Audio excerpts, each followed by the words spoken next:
Ya Bapa di surga, kami bersyukur untuk anugerah kesempatan yang Tuhan berikan bagi kami untuk belajar akan kebenaran firman-Mu melalui webinar ini.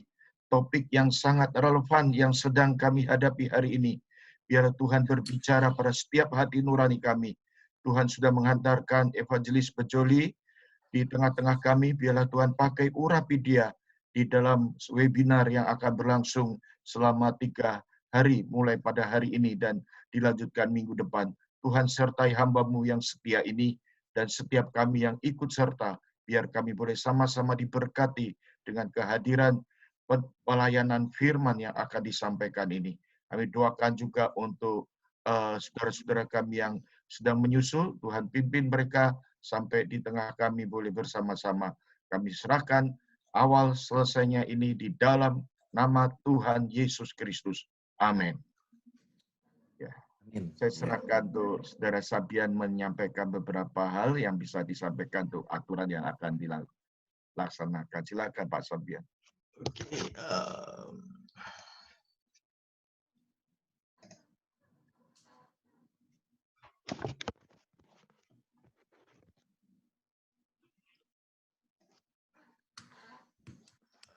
ya, selamat malam Bapak Ibu Saudara sekalian. Seperti yang Bapak Ibu bisa lihat di di layar saya, ini susunan acara kita malam hari ini. Tadi sudah doa pembukaan oleh Pendeta Joni.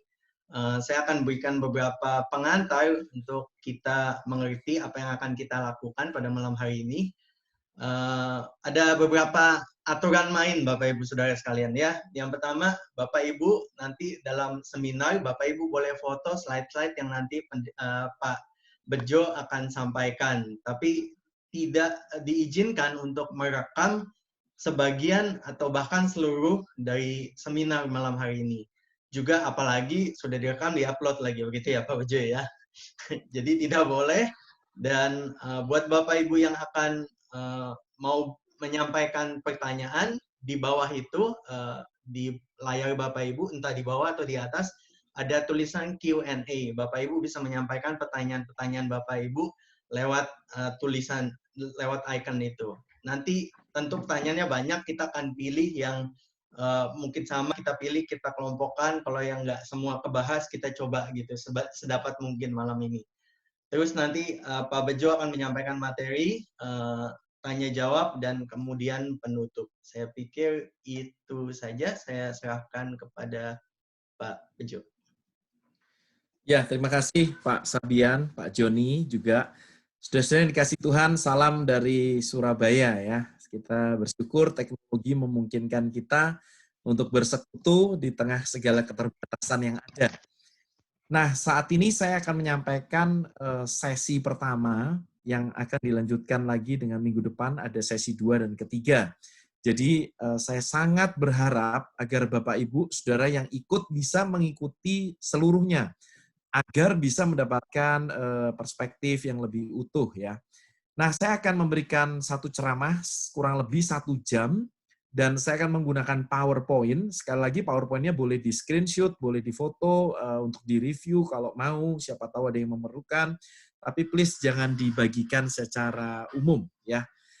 Nah, saya akan membagikan PowerPoint-nya sekarang untuk ditampilkan. Semoga bisa terlihat dengan jelas, saudara-saudara. Bolehkah saya dapat konfirmasi apakah suara saya bisa didengar jelas ya? Mungkin Pak Sabian bisa mengkonfirmasi? Lancar Pak, jelas buat saya. Oke, baik. Kalau begitu saya langsung lanjutkan. Nah, saudara-saudara, tema kita pada hari ini adalah tema yang dalam dunia teologi dan apologetika disebut problem of evil atau masalah kejahatan. Dan karena kejahatan itu menimbulkan penderitaan, maka disebut juga problem of pain atau problem of evil and pain. Jika Allah Maha Baik, mengapa ada kejahatan dan penderitaan? Nah, kita memang sedang membahas ini dalam sebuah konteks yang saat ini sedang terjadi, saudara, yaitu konteks COVID-19. Pandemi ini Luar biasa sekali. Hanya dalam waktu kurang dari 6 bulan, lebih dari 4 juta orang yang tersebar di lebih dari 200 negara telah terjangkiti COVID-19. Kematian, kebangkrutan, ketidakpastian dalam semua aspek kehidupan membawa kita merasakan kerapuan. Teman saya, hamba Tuhan muda, membatalkan pernikahannya. Ya, saya juga berpotensi studi lanjut saya mungkin bukan batal, tapi tertunda karena ini. Mestinya saya berangkat bulan depan ke Amerika untuk studi lanjut. Tapi sampai sekarang tidak jelas. Jadi ketidakpastian itu benar-benar sangat terasa bagi banyak orang. Dan saya yakin bagi banyak Bapak, Ibu, Saudara sekalian. Saya kasihan sekali dengan bisnis-bisnis yang baru dimulai di sekitar rumah saya. Baru buka kafe, langsung tutup lagi. Dan saya sempat ngobrol sama orangnya, karena waktu itu saya minum kopi dengan orangnya, berusaha mengenal, dia minta saya doakan supaya bisnis yang baru dibuka ini berhasil. Tutup lagi karena kasus ini. Jadi luar biasa dampaknya. Nah, di tengah situasi seperti ini, masalah kejahatan dan penderitaan mendominasi diskusi apologetika.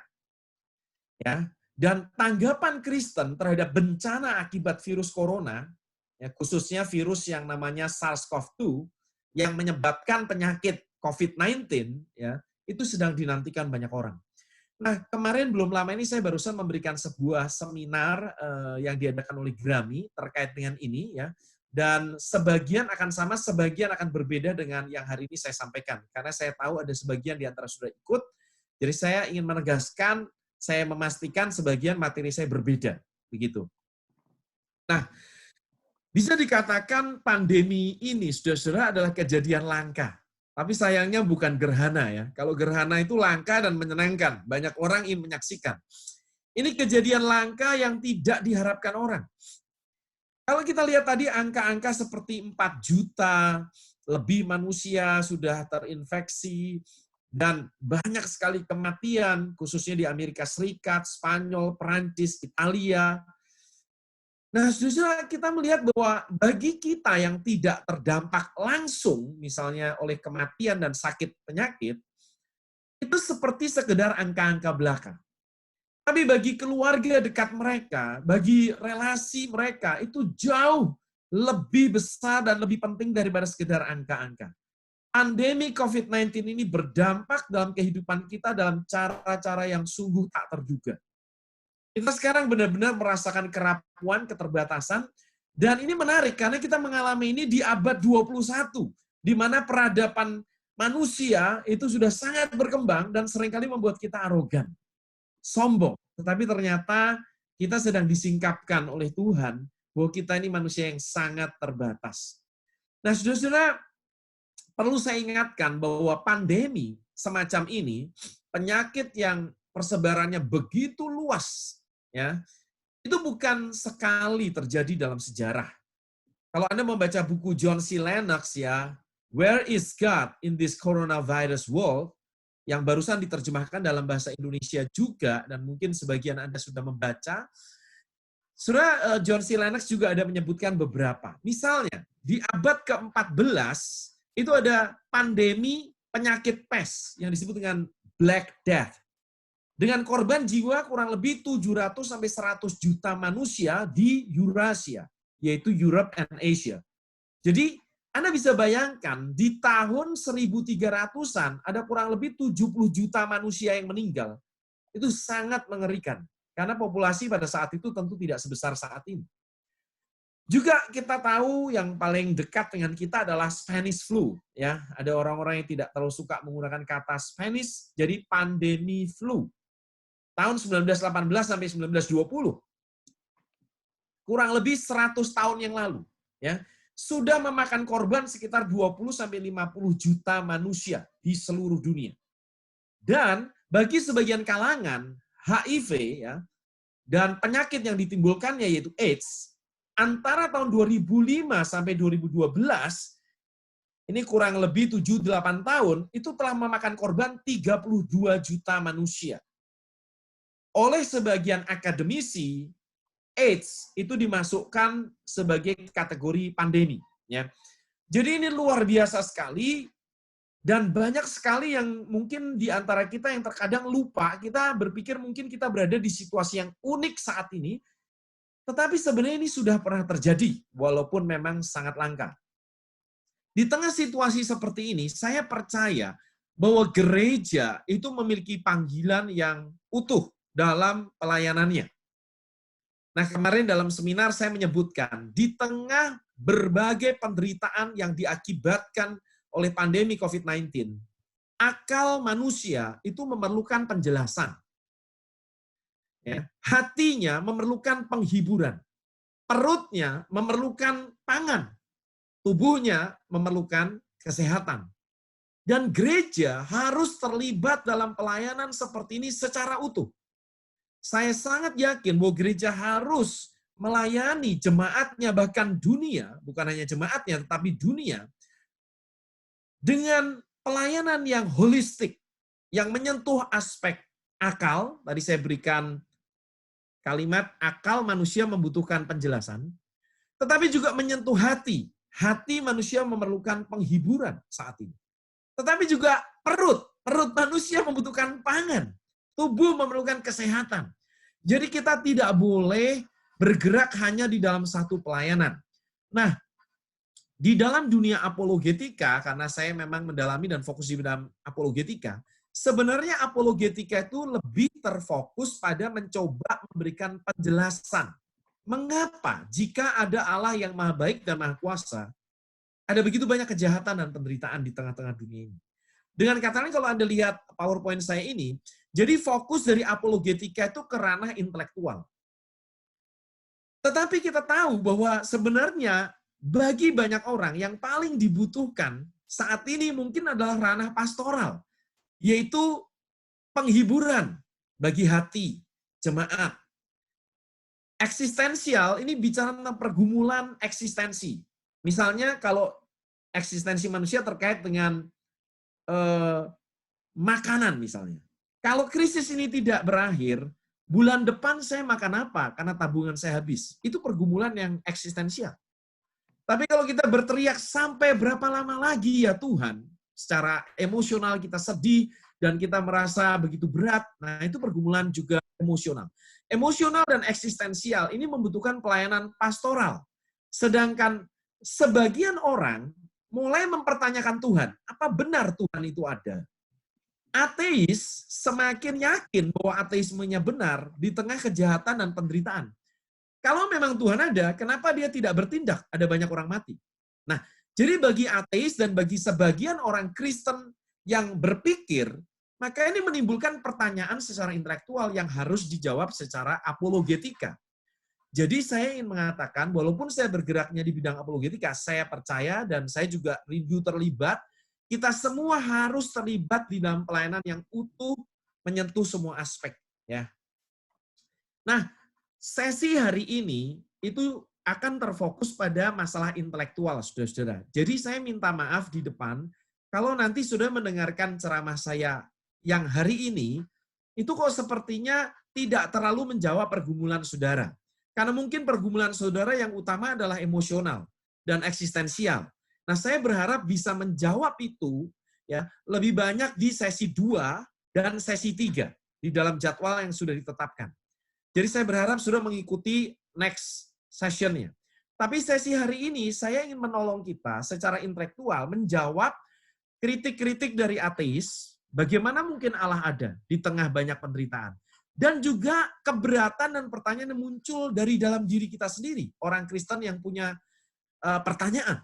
Karena kita adalah makhluk yang rasional.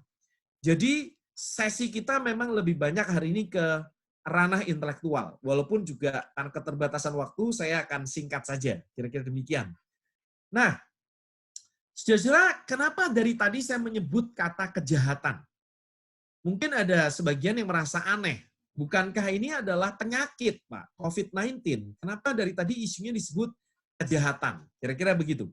Nah, saya ingin menjelaskan, saudara-saudara, bahwa di dalam dunia filsafat, ya, termasuk filsafat Kristen, ya, dan apologetika, ilmu pembelaan iman Kristen, maka dibedakan ada 2 jenis kejahatan.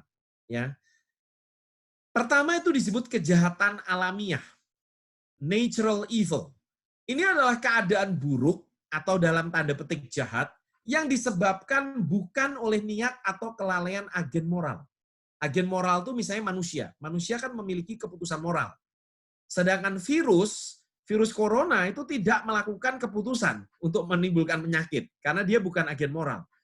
Jadi dari sakit gigi, tsunami, sampai pandemi COVID-19, itu semua termasuk kejahatan alamiah.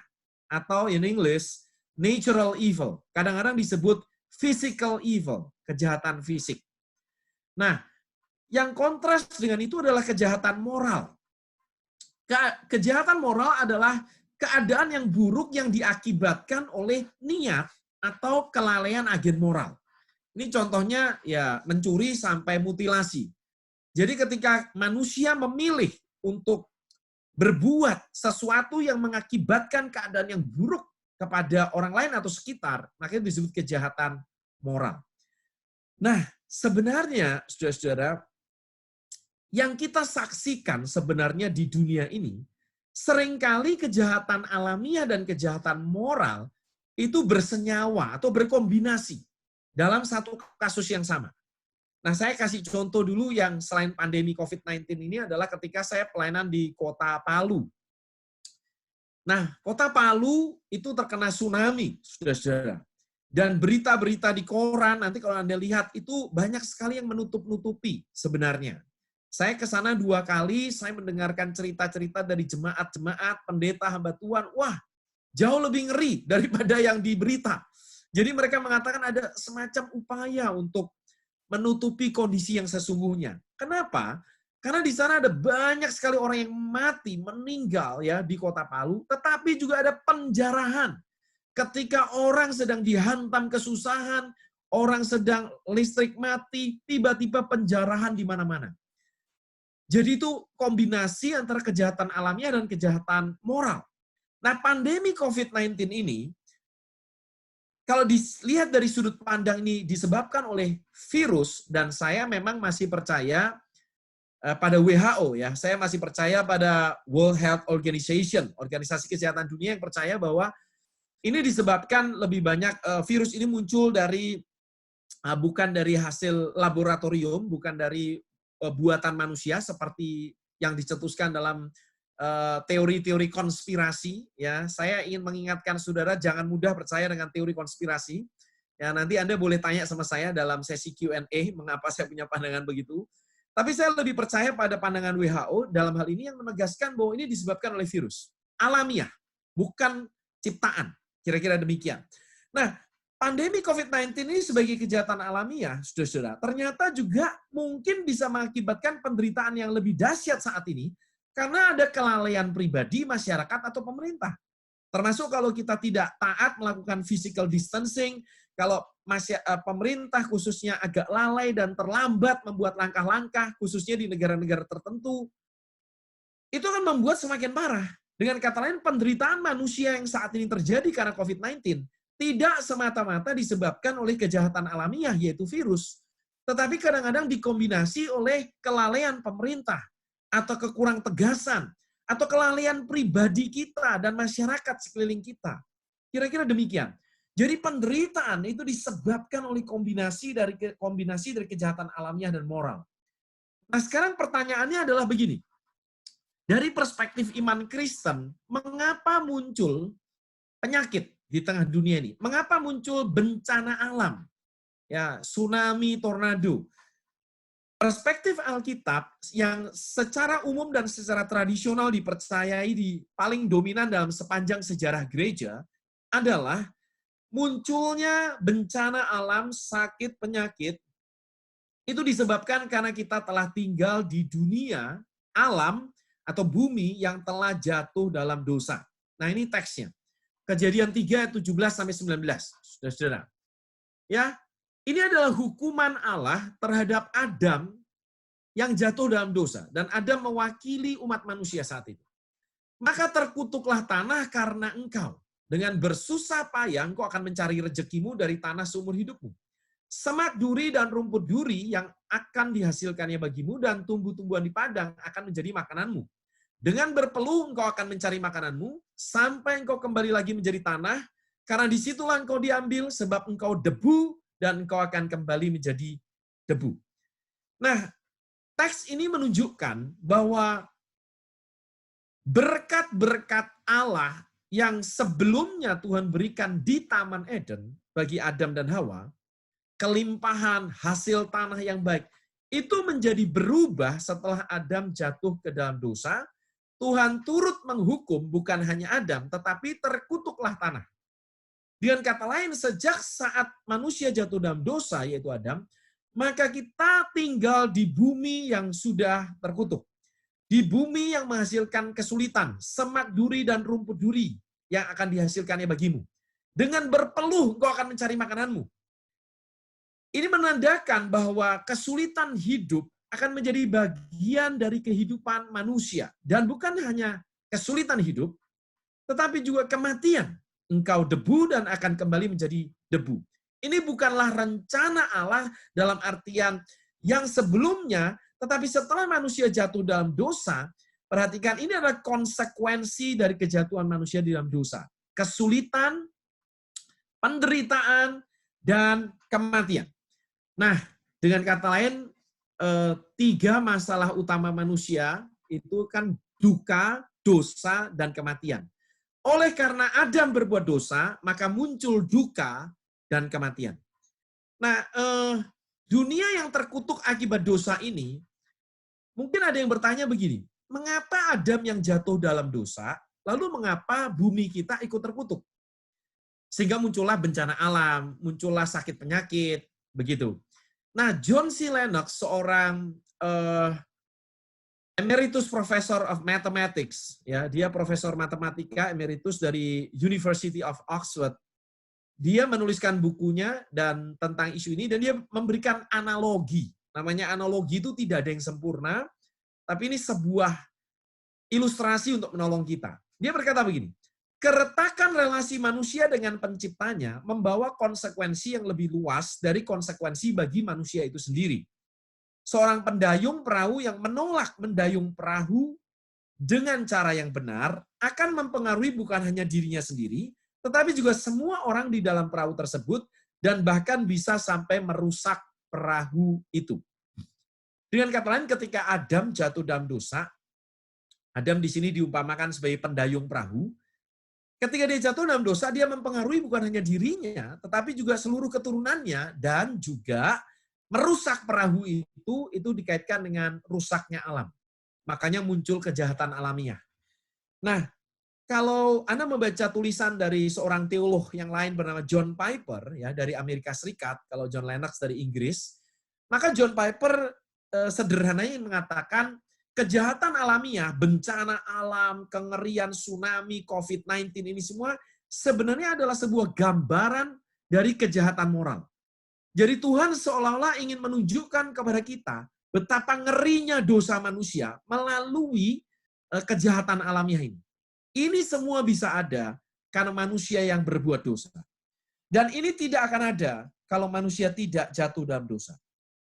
Nah, sekarang kita melihat jadi kejahatan moral, khususnya yang dilakukan oleh Adam, itu mengakibatkan kita tinggal di dalam bumi yang sudah terkutuk, dan mengakibatkan hadirnya kejahatan alamiah, sakit penyakit, bencana alam. Jadi kalau saat ini kita mengalami ini, kita diingatkan, dunia kita adalah dunia yang telah jatuh dalam dosa. Nah, tetapi tadi sudah saya katakan, kejahatan alamiah juga bisa memicu munculnya kejahatan moral. Dan kita tahu saat ini oleh karena kejahatan alamiah, pandemi COVID-19, ada orang-orang yang mulai memakainya sebagai alasan untuk bersikap dan berbuat rasis, misalnya. Ya, kita tahu di Amerika Serikat isu itu muncul. Di Indonesia ada muncul sedikit, tapi masih terkendali, puji Tuhan. Tapi ini semua bisa dipakai. Munculnya pandemi ini bisa dipakai untuk menjadi pembenaran bagi kejahatan moral. Kita berdoa tidak terjadi, tapi apakah ada potensi kerusuhan? Apakah ada potensi penjarahan? Ada potensi itu, kalau kita jujur. Dan di kota Palu terjadi waktu tsunami. Nah, kita berdoa agar itu bisa dijauhkan oleh Tuhan dari kehidupan kita.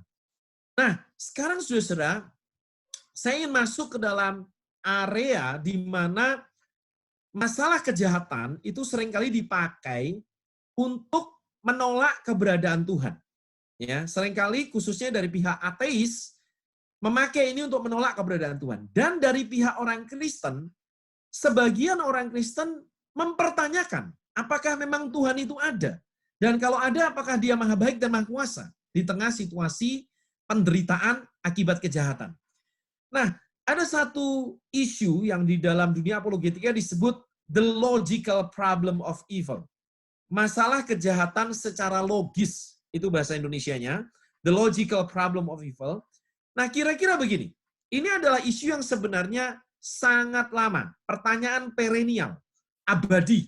Jadi sejak filsafat, zaman Yunani kuno, para filsuf Yunani sudah mulai memunculkan isu ini, pertanyaan ini. Sederhananya begini pertanyaannya. Allah yang Maha Kasih seharusnya mau melenyapkan kejahatan dan penderitaan. Allah yang Maha Kasih mau melenyapkan kejahatan dan penderitaan.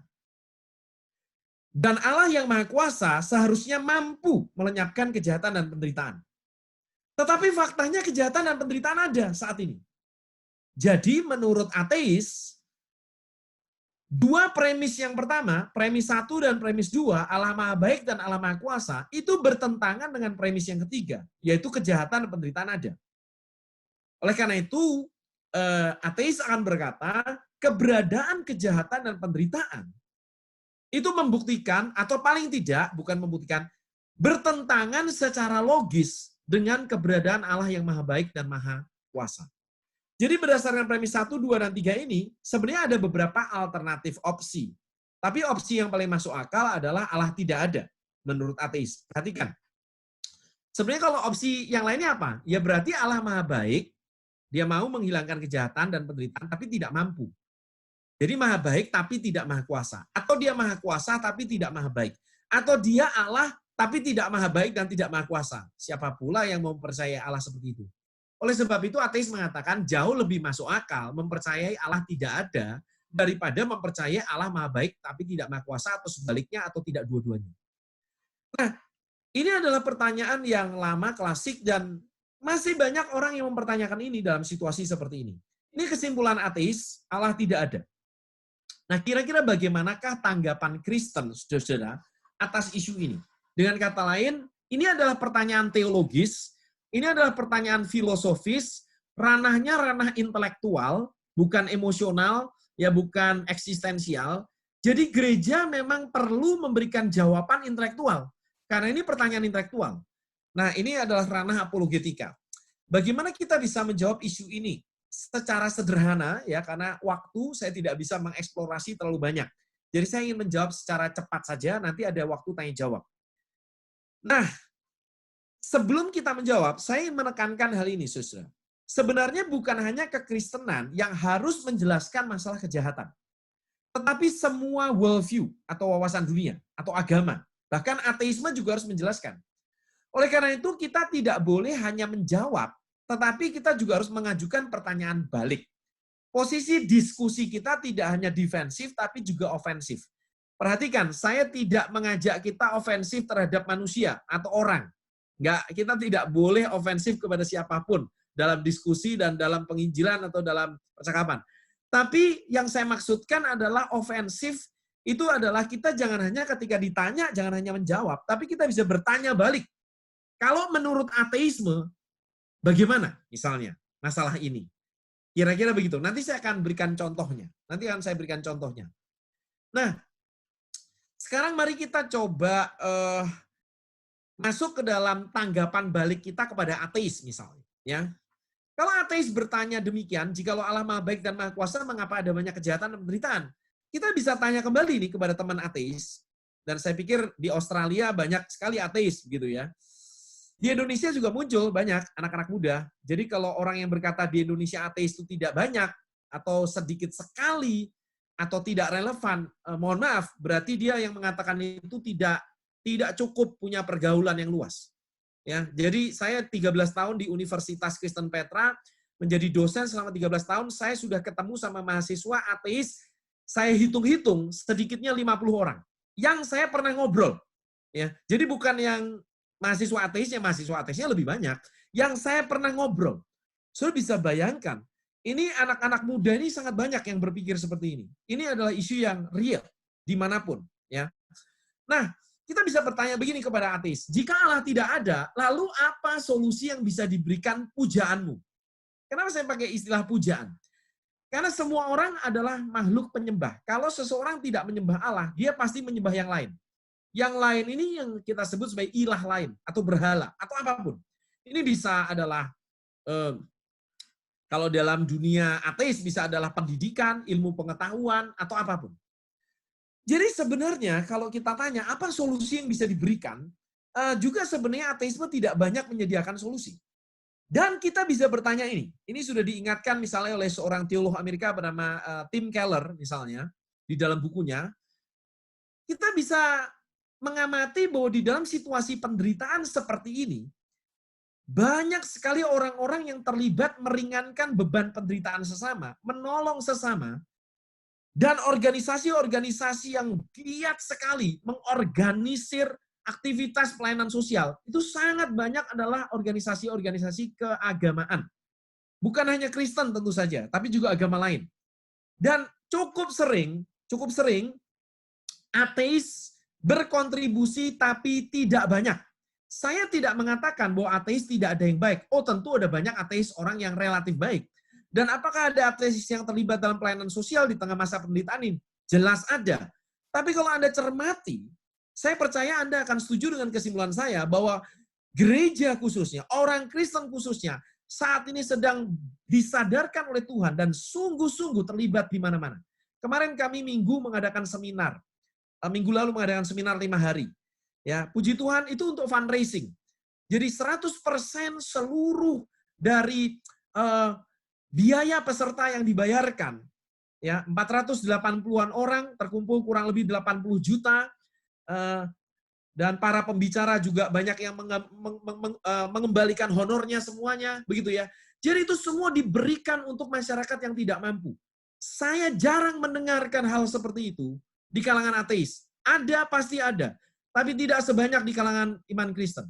Nah, Anda bisa tunjukkan kepada saya dan saya bisa tunjukkan data-datanya.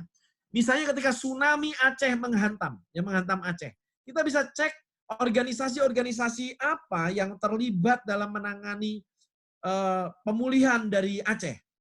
Dan Anda bisa menemukan ada begitu banyak organisasi Kristen yang dengan murah hati melakukan itu. Jadi kita bisa bertanya, misalnya demikian, seberapa besar yang telah diberikan ya oleh ateis? Justru umat beragama, khususnya iman Kristen selain agama lain, itu sangat berkontribusi. Nah, terakhir ini, saudara-saudara, ada sebuah isu yang lain yang muncul di WA Group di Indonesia. Saya tidak tahu apakah itu juga beredar di Australia misalnya. Kira-kira begini, ada yang mengatakan dan menulis panjang, dan saya sempat membaca, intinya dia berkata begini, ada orang yang menulis, saya baru tahu melalui pandemi COVID-19, bahwa dokter dan perawat dan ilmuwan, itulah orang-orang yang berguna bagi masyarakat. Bukan pendeta, bukan hamba Tuhan. Ini menarik sekali. Ya, saudara, saya ketika membaca itu saya sungguh terheran-heran dengan kenaifan dan terheran-heran dengan kesempitan sudut pandangnya. Kenapa demikian? Karena pernyataan seperti itu sebenarnya melupakan sebuah fakta yang sangat penting. Bahwa manusia itu adalah makhluk yang utuh. Manusia adalah makhluk yang utuh. Ya, saya lihat tunjukkan di gambar ini, manusia adalah makhluk fisik. Ya, jadi di tengah kondisi COVID-19 seperti ini, kita memang perlu saran dari para ahli. Disitulah para ahli di bidang kedokteran, para perawat dan dokter memainkan peran dan kontribusinya. Kita bersyukur untuk keberadaan mereka. Tetapi manusia itu bukan cuma makhluk fisik, manusia makhluk intelektual, makhluk sosial, makhluk spiritual, makhluk emosional. Bagaimana bisa mengatakan bahwa gereja tidak berguna, para pemimpin gereja tidak berguna, yang lebih berguna adalah saintis dan dokter. Padahal saat ini yang dibutuhkan oleh umat manusia bukan hanya vaksin, bukan hanya perawatan, tetapi pendampingan, penghiburan di tengah kondisi katakanlah lockdown atau karantina atau pembatasan kita. Kita butuh secara spiritual, bagaimana Tuhan menghiburkan kita dengan firman-Nya, dan ada banyak sekali orang yang melalui firman Tuhan yang diberitakan secara luas di media-media sosial, itu adalah berkat Tuhan juga, mendengarkan khotbah-khotbah yang bagus di media sosial, mereka dikuatkan menghadapi situasi ini dalam menghadapi kebangkrutan dan lain sebagainya. Dan gereja juga menyediakan komunitas. Ini adalah aspek sosial. Dan apologetika memberikan jawaban intelektual. Nah, saudara-saudara, jadi kita harus melihat bahwa manusia adalah makhluk yang utuh. Dan oleh karena itu dalam situasi seperti ini, semua orang sedang memberikan kontribusinya. Bukan hanya satu pihak atau satu kelompok orang tertentu. Lagi pula kalau kita bicara tentang sains misalnya, perkembangan sains kalau kita pelajari sejarahnya tidak bisa dilepaskan dari kontribusi kekristenan, termasuk sains dalam kaitannya dengan dunia kedokteran. Karena kalau kita lihat misalnya saintis-saintis di abad-abad pertengahan dan sebelumnya, saudara-saudara, kenapa kita misalnya bertanya, kenapa sains itu berkembang di negara-negara Eropa utamanya, bukan Asia, bukan India misalnya. Ya, karena teisme Kristen, kepercayaan bahwa Allah adalah pencipta alam semesta, dan oleh karena itu alam semesta memiliki keteraturan, dan oleh sebab itu bisa diselidiki, itulah fondasi teisme Kristen, itulah yang menghasilkan sebuah atmosfer di mana ilmu pengetahuan bisa dikembangkan. Sedangkan dalam pandangan misalnya panteisme percaya semua adalah Allah, Allah adalah semua. Sebagian aliran Hindu percaya itu. Kalau kita percaya panteisme, maka kita sulit sekali, saudara-saudara, untuk melihat dan menyelidiki alam, karena alam adalah Allah juga. Nah, ini sebagai sebuah contoh kontribusi kekristenan, itu sebenarnya juga termasuk di wilayah sains. Ya. Oleh karena itu, dikotomi palsu, misalnya sains versus teologi, itu harus dipatahkan. Karena bahkan Galileo Galilei sendiri juga tidak pernah menyangkali iman Kristennya atau Katolik pada saat itu. Setelah dia juga katakanlah dikenai sanksi oleh gereja, Galileo Galilei tidak kehilangan imannya. Dan dia tetap percaya kepada Allah. Jadi ini menarik sekali isu ini. Nah, kita juga bisa bertanya begini. Ini saya memberikan sebuah kritik balik terhadap ateis, saudara-saudara. Jadi belum menjawab pertanyaannya, tapi saya ingin bertanya balik. Ya. Apakah Anda setuju bahwa orang yang berkorban kepada orang asing di tengah pandemi COVID-19 ini patut dipuji? Jadi kita bisa bertanya kepada ateis misalnya begini. Ini untuk menunjukkan inkonsistensi. Kita bisa bertanya begini. Kalau ada seorang dokter yang bukan karena kewajiban, bukan karena sekedar wajib, maka dia melayani karena belas kasihan. Dan karena itu, ketika dia melayani orang-orang asing, dia harus tertular dan dia meninggal dunia. Kita tanya kepada ateis, menurut Anda apakah tindakan dokter seperti itu patut dipuji? Nah, dugaan saya, mayoritas ateis akan berkata, wah, itu mulia sekali, melayani sampai rela mati. Tapi perhatikan, saudara-saudara, tindakan altruisme ini, ya, tindakan kebaikan kepada orang asing, kalau kepada orang yang kita kenal, itu mah timbal balik, seperti ngasih angpau gede waktu pernikahannya dia, nanti kan akan dibalas sama dia. Kalau itu nggak usah heran. Tapi kalau kita berkorban untuk orang asing yang tidak kita kenal, saudara, seharusnya dalam dunia ateisme itu dikutuk. Karena kalau manusia adalah monyet yang termodifikasi dan tidak ada Allah, kita adalah makhluk binatang yang rasional, monyet yang termodifikasi, yang telah lolos dari seleksi alamiah, dan tidak ada Allah, maka sebenarnya kehidupan kita ini adalah masalah survival. Untuk apa saya mengorbankan hidup saya demi orang lain? Jadi seharusnya kebaikan terhadap orang asing, apalagi sampai rela berkorban, itu apalagi berkorban nyawa, itu harusnya dikutuk oleh ateisme.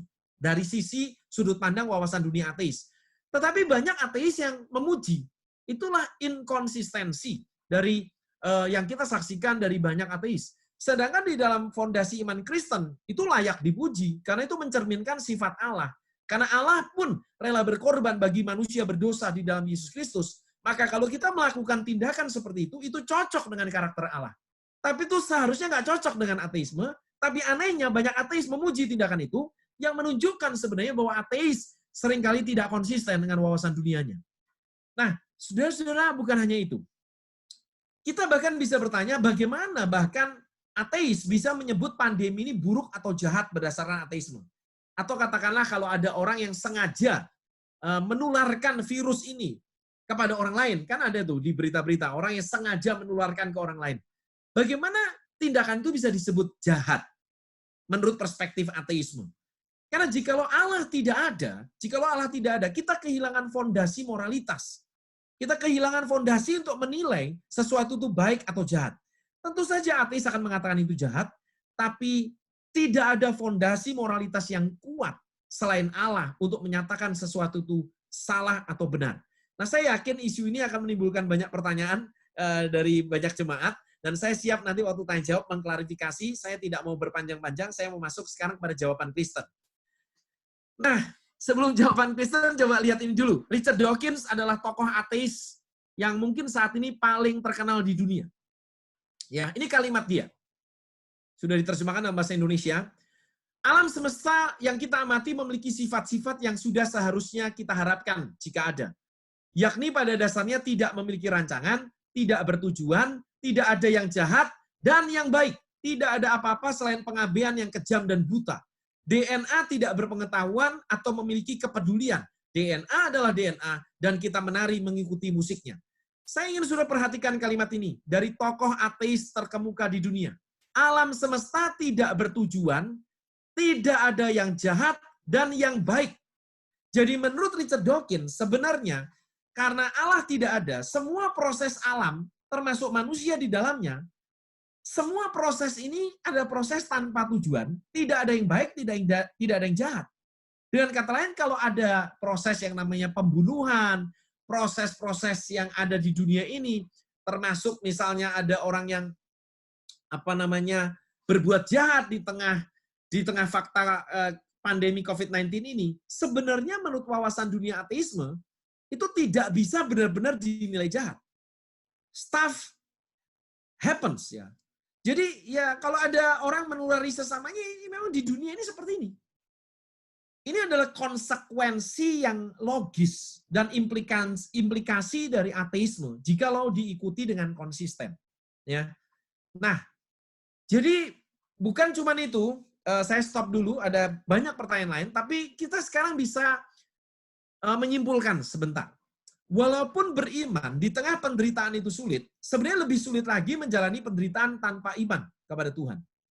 Justru iman Kristen menyediakan sumber-sumber yang amat berharga untuk menghadapi penderitaan yang tidak dapat disediakan oleh ateisme maupun agama lain. Ya, mungkin saya harus menyebutkan, sorry tadi saya lewati, tapi saya pikir ini saya harus sebutkan. Contohnya begini, banyak ateis yang komplain, kayaknya Tuhan kalau ada itu tidak adil. Buktinya ada banyak orang baik mati. Orang baik mati, tapi orang jahat hidupnya panjang misalnya. Ada bayi yang mati misalnya. Oke. Jadi berdasarkan fakta-fakta seperti itu dia mengatakan Tuhan tidak ada. Karena banyak ketidakadilan dalam dunia ini. Dan seharusnya kalau Tuhan itu ada dan adil, dia harus menghentikan ketidakadilan. Nah, sebenarnya kita bisa bertanya balik kepada ateis, jika Allah tidak ada dan banyak orang mati dalam ketidakadilan, apa solusi yang ditawarkan oleh ateisme? Dan saudara akan terkejut bahwa ateisme tidak memiliki solusi. Karena mereka hanya bisa komplain. Dunia ini penuh ketidakadilan. Ya, kadang orang baik malah miskin, orang jahat malah kaya. Misalnya begitu. Orang baik mati muda, orang kaya umurnya panjang. Banyak yang tidak adil. Lalu dia berkata Allah tidak ada. Well, kita bisa menjawab secara iman Kristen, justru karena Allah ada, maka ada keadilan tertinggi, yaitu ketidakadilan yang kita saksikan ada dalam dunia ini, satu kali kelak akan Allah buat menjadi adil, yaitu karena setelah manusia mati, ada kehidupan setelah kematian, ada penghakiman. Jadi kita bisa berkata, misalnya bayi yang mati, lahir dan gak lama kemudian mati, menurut teologi yang saya percaya, ya, justru kemungkinan besar, dan saya percaya justru bayi-bayi yang mati itu adalah orang-orang yang diselamatkan. Orang-orang yang akan bersama-sama dengan Tuhan di surga. Bagi ateis itu tidak adil. Tapi ketika dia komplain tidak adil, dia tidak bisa memberikan solusi apa-apa. Karena ketika dia tidak percaya Allah dan tidak percaya adanya penghakiman dan kehidupan setelah kematian, maka dunia ini sampai kapanpun dari dulu sampai sekarang selama hidup di dunia ini akan penuh ketidakadilan. Tapi kekristenan percaya adanya penghakiman. Maka semua orang-orang jahat yang di dalam dunia ini makmur dan menikmati hidupnya di tengah kejahatannya, Tuhan akan menghukum mereka pada saat penghakiman. Justru karena ada Tuhan, maka ada keadilan tertinggi. Dan ketika kita mencabut Tuhan, maka keadilan itu tidak ada. Sehingga kita bisa melihat bahwa ateisme banyak memberikan keluhan, tapi tidak memberikan solusi apapun. Karena kalau manusia mati, menjadi debu, tidak ada Tuhan dan tidak ada penghakiman, tidak ada keadilan. Nah, sekarang kita masuk saudara-saudara ke dalam pertanyaan yang tadi. Jika Allah itu maha baik dan maha kuasa, bukankah seharusnya dia mau dan mampu melenyapkan kejahatan dan penderitaan? Tapi kejahatan dan penderitaan ada. Lalu bagaimana jawaban Kristen terhadap hal ini? Nah, saudara-saudara, saya ingin memberikan sebuah ilustrasi, ya, ilustrasi langsung saja supaya lebih cepat kita menangkapnya. Misalnya Anda, coba bayangkan bersama dengan saya, misalnya Anda mengenal seorang bapak yang baik hati, kaya raya, dan kemudian dia memiliki anak. Anaknya ada beberapa, anaknya itu jahat dan miskin dan menderita karena kemiskinannya. Oke, coba Anda bayangkan, ada orang tua, bapak dan ibu yang baik hati, kaya raya, bahagia, punya anak, anaknya jahat, miskin, menderita. Coba saya mau tanya, apakah itu sebuah kontradiksi? Tidak loh. Itu bukan kontradiksi. Itu nampak kontradiksi, tapi itu sebenarnya tidak kontradiksi. Itu ada semacam paradoks. Aneh memang, sepertinya tidak selaras, tapi tidak berkontradiksi. Kenapa? Karena orang tua yang kaya, bahagia, dan baik hati, memang mungkin punya anak-anak yang jahat dan miskin dan menderita. Pertama, karena anak adalah anak, bukan robot. Anak, walaupun anaknya orang baik, bisa saja dia memilih untuk jadi orang jahat. Kedua, kenapa dia bisa miskin? Kok anak orang tuanya tidak mengintervensi? Bisa saja karena sebuah alasan, misalnya orang tuanya ingin mengajarkan anaknya bertanggung jawab. Karena orang tuanya tidak ingin memanjakan anaknya, biarkan anaknya menderita dan memulai karir dari nol misalnya. Kenapa dibiarkan menderita? Mungkin orang tua ingin mengajarkan ketabahan pada anaknya misalnya. Jadi walaupun ilustrasi ini tidak sempurna, karena tidak ada analogi yang sempurna, saya menunjukkan bahwa melalui ilustrasi ini, keberadaan orang tua itu mewakili Allah, ya, dan anak itu tadi mewakili manusia. Keberadaan Allah yang maha baik dan maha kuasa itu tidak berarti berkontradiksi secara logis dengan keberadaan manusia yang menderita dan ada manusia yang jahat. Karena Allah memang menciptakan manusia dengan pilihan bebas. Manusia bisa berbuat jahat, manusia bukan robot. Kedua, manusia oleh karena dosanya dia bisa menderita. Dan itulah yang kita saksikan. Nah, jadi kita melihat sebenarnya keberadaan seorang anak yang jahat, miskin, dan menderita, bahkan mati, itu sebenarnya kalau kita renungkan, ya tidak membuktikan bahwa ayahnya yang jahat, bahwa ayahnya itu jahat atau miskin atau tidak ada. Kalau Anda agak bingung dengan ini, izinkan saya mengkalimatkannya saja begini. Keberadaan Allah yang maha baik dan maha kuasa tidak bertentangan dengan keberadaan kejahatan dan penderitaan. Seperti halnya keberadaan seorang ayah yang baik dan bahagia dan kaya tidak bertentangan secara logis dengan keberadaan anaknya yang jahat, miskin, dan menderita. Kira-kira ini poin saya. Dengan kata lain, saya mengatakan bahwa Allah bisa saja mengizinkan kejahatan dan penderitaan terjadi, dan kita tahu kejahatan muncul oleh karena Allah menciptakan manusia dengan pilihan bebas. Maksud saya adalah manusia, Adam dan Hawa, diciptakan Allah bisa memilih untuk taat dan tidak taat. Dan ternyata memilih tidak taat. Dan sejak saat itu, keturunannya pun mengikuti dia. Kain membunuh Habel, Lameh punya istri 2, Ada dan Sila, poligami muncul, dan seterusnya kejahatan manusia. Jadi kita bisa melihat kejahatan memang muncul di dalam dunia yang Allah ciptakan yang baik ini. Dan penderitaan disebabkan oleh kejahatan. Nah, kenapa Allah memilih dunia yang seperti ini? Kalau ada yang bertanya, kenapa Allah memilih dunia yang di mana manusia bisa berbuat jahat, dan kemudian manusia mengakibatkan penderitaan, ya. Kenapa Allah memilih ini? Tampaknya ini adalah pilihan yang baik bagi Allah. Dan ketika Allah mengizinkan adanya penderitaan termasuk pandemi COVID-19 ini, saya percaya juga karena Allah memiliki kebaikan yang lebih besar, greater good, yang ingin dicapai. Yang ingin dicapai.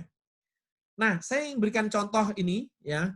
Ini orang yang kakinya sudah diamputasi, dan kalau Anda lihat, kalau Anda ingin memotong kaki saya, itu jahat. Kalau Anda memotong kaki saya, jahat. Tapi kalau dokter memotong kaki saya atau mengamputasi kaki saya untuk menyelamatkan nyawa saya, itu baik. Dengan kata lain, kaki saya ini ketika diamputasi, sama kan intinya dipotong kaki saya, ya, itu bisa saya nilai sebagai sebuah tindakan yang baik kalau ada tujuan yang lebih besar, yaitu menyelamatkan nyawa.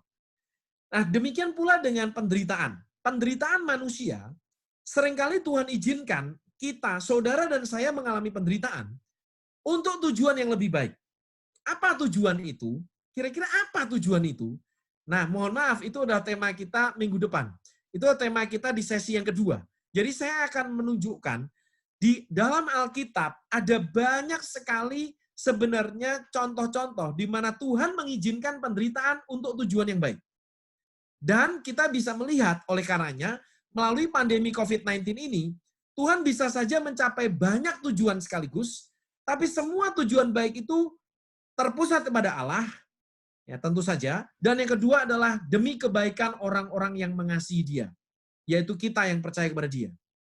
Nah, salib Tuhan Yesus, saya mau segera tutup dengan ini. Salib Kristus adalah contoh penerapan dari greater good principle. Allah Bapa menetapkan agar anaknya Yesus Kristus mengalami kejahatan dan penderitaan demi kebaikan yang lebih besar yang ingin Ia capai, yaitu keselamatan manusia berdosa. Jadi saya kira kita tidak bisa menyangkali bahwa Tuhan terkadang mengizinkan kejahatan dan penderitaan demi mencapai tujuan yang lebih baik. Kita tidak mungkin menyangkal itu, karena bahkan doktrin utama Kristen, yaitu kematian Yesus di atas kayu salib, itu pun menunjukkan demonstrasi dari greater good principle ini. Yaitu Allah mengizinkan kejahatan dan penderitaan terjadi pada anaknya, Yesus Kristus, demi tujuan yang lebih baik, yaitu keselamatan kita. Dari sini kita tahu bahwa kalau hari ini kita harus menderita, dan kita mengalami banyak pergumulan karenanya, saya sangat yakin bahwa ada maksud Tuhan yang baik di balik ini, dan kita mungkin sekalian saat ini sudah mulai meraba-raba, banyak yang sudah mulai merenungkan, ternyata di balik krisis ini ada berkat-berkat Tuhan di balik krisis ini. Berkat itu bisa di area kerohanian, keluarga, ada juga berkat di area kesehatan. Ada orang yang justru lebih sehat melalui krisis ini, ya. Yaitu dia semakin sadar hidup sehat misalnya. Dan ada area-area lainnya, saudara-saudara. Nah, saya percaya ada banyak berkat di balik bencana, ya. Jadi kita bisa menyimpulkannya begini, Allah Maha Baik.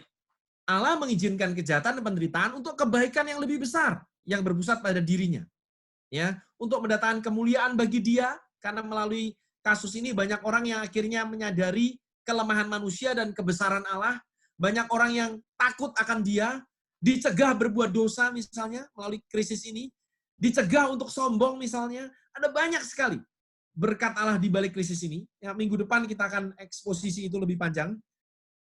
Dan Allah Maha Kuasa memang mampu melenyapkan kejahatan dan penderitaan. Saat ini, Dia belum melenyapkan kejahatan dan penderitaan. Tapi nanti, di Wahyu 21 dikatakan ada langit dan bumi yang baru. Nanti, langit dan bumi yang sekarang ini akan berlalu dan digantikan dengan yang baru pada saat Kristus telah datang kali kedua. Dan saat ini, Allah membatasi kejahatan dan penderitaan melalui banyak cara. Terutama melalui gereja dan pemerintah. Gereja kita adalah agen-agen Allah untuk membatasi kejahatan. Minimal dengan membatasi kejahatan diri kita sendiri. Kehadiran kita menjadi garam dan terang dunia. Pada waktu misalnya yang lalu Ahok menjadi seorang gubernur di Jakarta, kehadirannya membatasi korupsi. Dengan kata lain, gereja, yaitu orang percaya, persekutuan orang percaya, kehadirannya di tengah dunia ini harus membatasi kejahatan. Kedua, juga meringankan penderitaan sesama. Jadi gereja itu jelas, pemerintah yang ditetapkan Allah, pemerintah telah ditetapkan oleh Allah, itu juga dipakai oleh Tuhan, dan aksi kemanusiaan yang dilakukan oleh semua manusia. Karena semua manusia juga diberikan hukum moral dalam hatinya oleh Allah, sehingga kita tidak perlu heran kalau ada ateis yang berbuat baik, ada muslim yang berbuat baik, Buddhis yang berbuat baik, kita nggak perlu heran. Karena dari sudut pandang Kristen, semua manusia diberikan hukum moral, sehingga semua manusia tahu membedakan baik dan buruk. Dan walaupun manusia itu berdosa, manusia tetap memiliki kebaikan relatif. Jadi kita nggak perlu heran dengan kebaikan relatif, yaitu kebaikan yang secara relatif ditunjukkan oleh sesama kita, baik Kristen maupun non-Kristen. Nah, sampai di sini karena waktu sudah habis, saya ingin tutup ya. Ini sebenarnya ada masalah yang lebih rumit, namanya masalah kejahatan secara probabilistik, tapi saya tidak punya waktu untuk menjelaskan ini, karena panjang, saudara-saudara. Jadi saya ingin menutup dengan ini saja, kutipan sebelum kita tanya jawab ya. Ini adalah sebuah kutipan dari Charles Haddon Spurgeon, ya, seorang pengkhotbah kenamaan. Dan dia berkata, Tuhan terlalu baik untuk menjadi tidak baik. Dan ia terlalu bijak untuk melakukan kesalahan. Ketika kita tidak bisa merasakan tangannya, kita harus percaya pada hatinya. Di tengah situasi pandemi seperti ini, saudara-saudara, mungkin kita bertanya-tanya, mengapa Tuhan mengizinkan saya bangkrut? Mengapa Tuhan mengizinkan penghasilan saya menurun? Teman saya, saudara saya sakit, meninggal. Mengapa Tuhan mengizinkan ini dan itu? Dan kita mulai mempertanyakan kebaikan Tuhan. Tapi mari kita diingatkan kembali ya bahwa Dia adalah Allah yang Maha Baik. Dia terlalu baik untuk menjadi tidak baik. Dan Dia terlalu bijak untuk melakukan kesalahan. Ketika kita tidak bisa merasakan tangannya, kita harus percaya pada hatinya. Saudara-saudara. Nah, ini cerita lucu sih. Mungkin sebagian di antara saudara juga dapat gambar itu. Saya yang lalu dikirimin sebuah gambar, yaitu seorang anak kecil yang digonceng naik sepeda motor, mungkin oleh ayahnya gitu ya. Dan ayahnya ini besar sekali, gemuk sekali, dan ini anak kecil di belakangnya digonceng naik sepeda motor. Jadi anaknya tidak bisa melihat ke depan, tapi dia tetap percaya memegang bapaknya. Ya, jadi namanya tetap mempercayai sang ayah, ya, walaupun dia tidak bisa melihat jalanan karena ketutup dengan badan bapaknya yang besar gitu ya. Itu lucu tapi mencerminkan sebuah analogi. Kita juga demikian, kita harus memegang teguh pada Allah di tengah ketidakmengertian kita. Nah, C.S. Lewis, mantan ateis, pemikir Kristen yang luar biasa, dia berkata begini, iman adalah seni mempertahankan segala sesuatu yang sudah pernah diterima oleh rasio Anda, tanpa mempedulikan suasana hati Anda yang berubah-ubah. Nah, dia berkata ini karena begini. Dia bercerita intinya begini. Ketika dia menjadi ateis, dia itu seringkali suasana hatinya berubah dan dia merasa kekristenan itu masuk akal. Waktu dia menjadi ateis. Dia merasa kekristenan itu masuk akal. Dan setelah dia gumulkan, renungkan lebih dalam, akhirnya dia menjadi Kristen. Tapi yang menarik, setelah dia menjadi Kristen, dia mengamati juga orang-orang Kristen. Kadang-kadang orang Kristen tuh justru juga tergoda untuk menjadi ateis. Perasaannya kok kayaknya Tuhan itu kayaknya nggak dekat gitu. Tuhan itu sepertinya tidak intim. Nah, oleh karena itu dia mengatakan, C.S. Lewis mengatakan, iman itu tidak boleh diombang-ambingkan oleh perasaan. Bukan cuma iman itu tidak boleh diombang-ambingkan oleh rupa-rupa angin pengajaran, tapi iman kita itu tidak boleh diombang-ambingkan oleh perasaan. Kadang-kadang kita merasa Tuhan jauh di tengah penderitaan kita. Tapi itu bukan berarti kita kemudian akan meninggalkan Tuhan. Karena ketika kita sudah yakin bahwa iman Kristen itu benar, maka perasaan kita tidak boleh mengendalikan kita. Ada kalanya suami istri yang menikah puluhan tahun, merasa kayaknya sudah tidak ada romantisme misalnya. Walaupun itu tidak boleh, tapi kadang-kadang terasa kering hubungan suami istri. Tapi kan itu bukan alasan untuk bercerai. Ya. Tetapi dia sudah yakin menikahi pasangannya, dia sudah pikirkan matang-matang saat itu, dia harus bertahan dengan keputusan dan komitmennya itu, walaupun perasaannya berubah-ubah. Karena cinta itu memang terutama bukan masalah perasaan, walaupun melibatkan perasaan. Nah, kira-kira demikian yang saya ingin sharingkan hari ini, dan saya akhiri dan saya kembalikan kepada moderator ya. Terima kasih, Tuhan Yesus memberkati kita. Ya, terima kasih Pak Bejo untuk pembahasannya. Buat Bapak Ibu Saudara sekalian yang mau bertanya, Bapak Ibu bisa mengetik pertanyaannya sekali lagi di tombol di Q&A di atas atau di bawah layar. Tergantung Bapak Ibu pakai handphone atau pakai tablet atau laptop. Ada pertanyaan yang masuk nih Pak Bejo. Yang pertama, mengenai standar moralitas, bagaimana kalau ateis menyatakan standar konsensus dan peraturan perundangan yang ada itu untuk menuju keteraturan, kebaikan, tanpa harus percaya adanya Allah. Bagaimana kita Itu adalah satu tanggapan yang umum. Pandangan itu disebut konvensionalisme.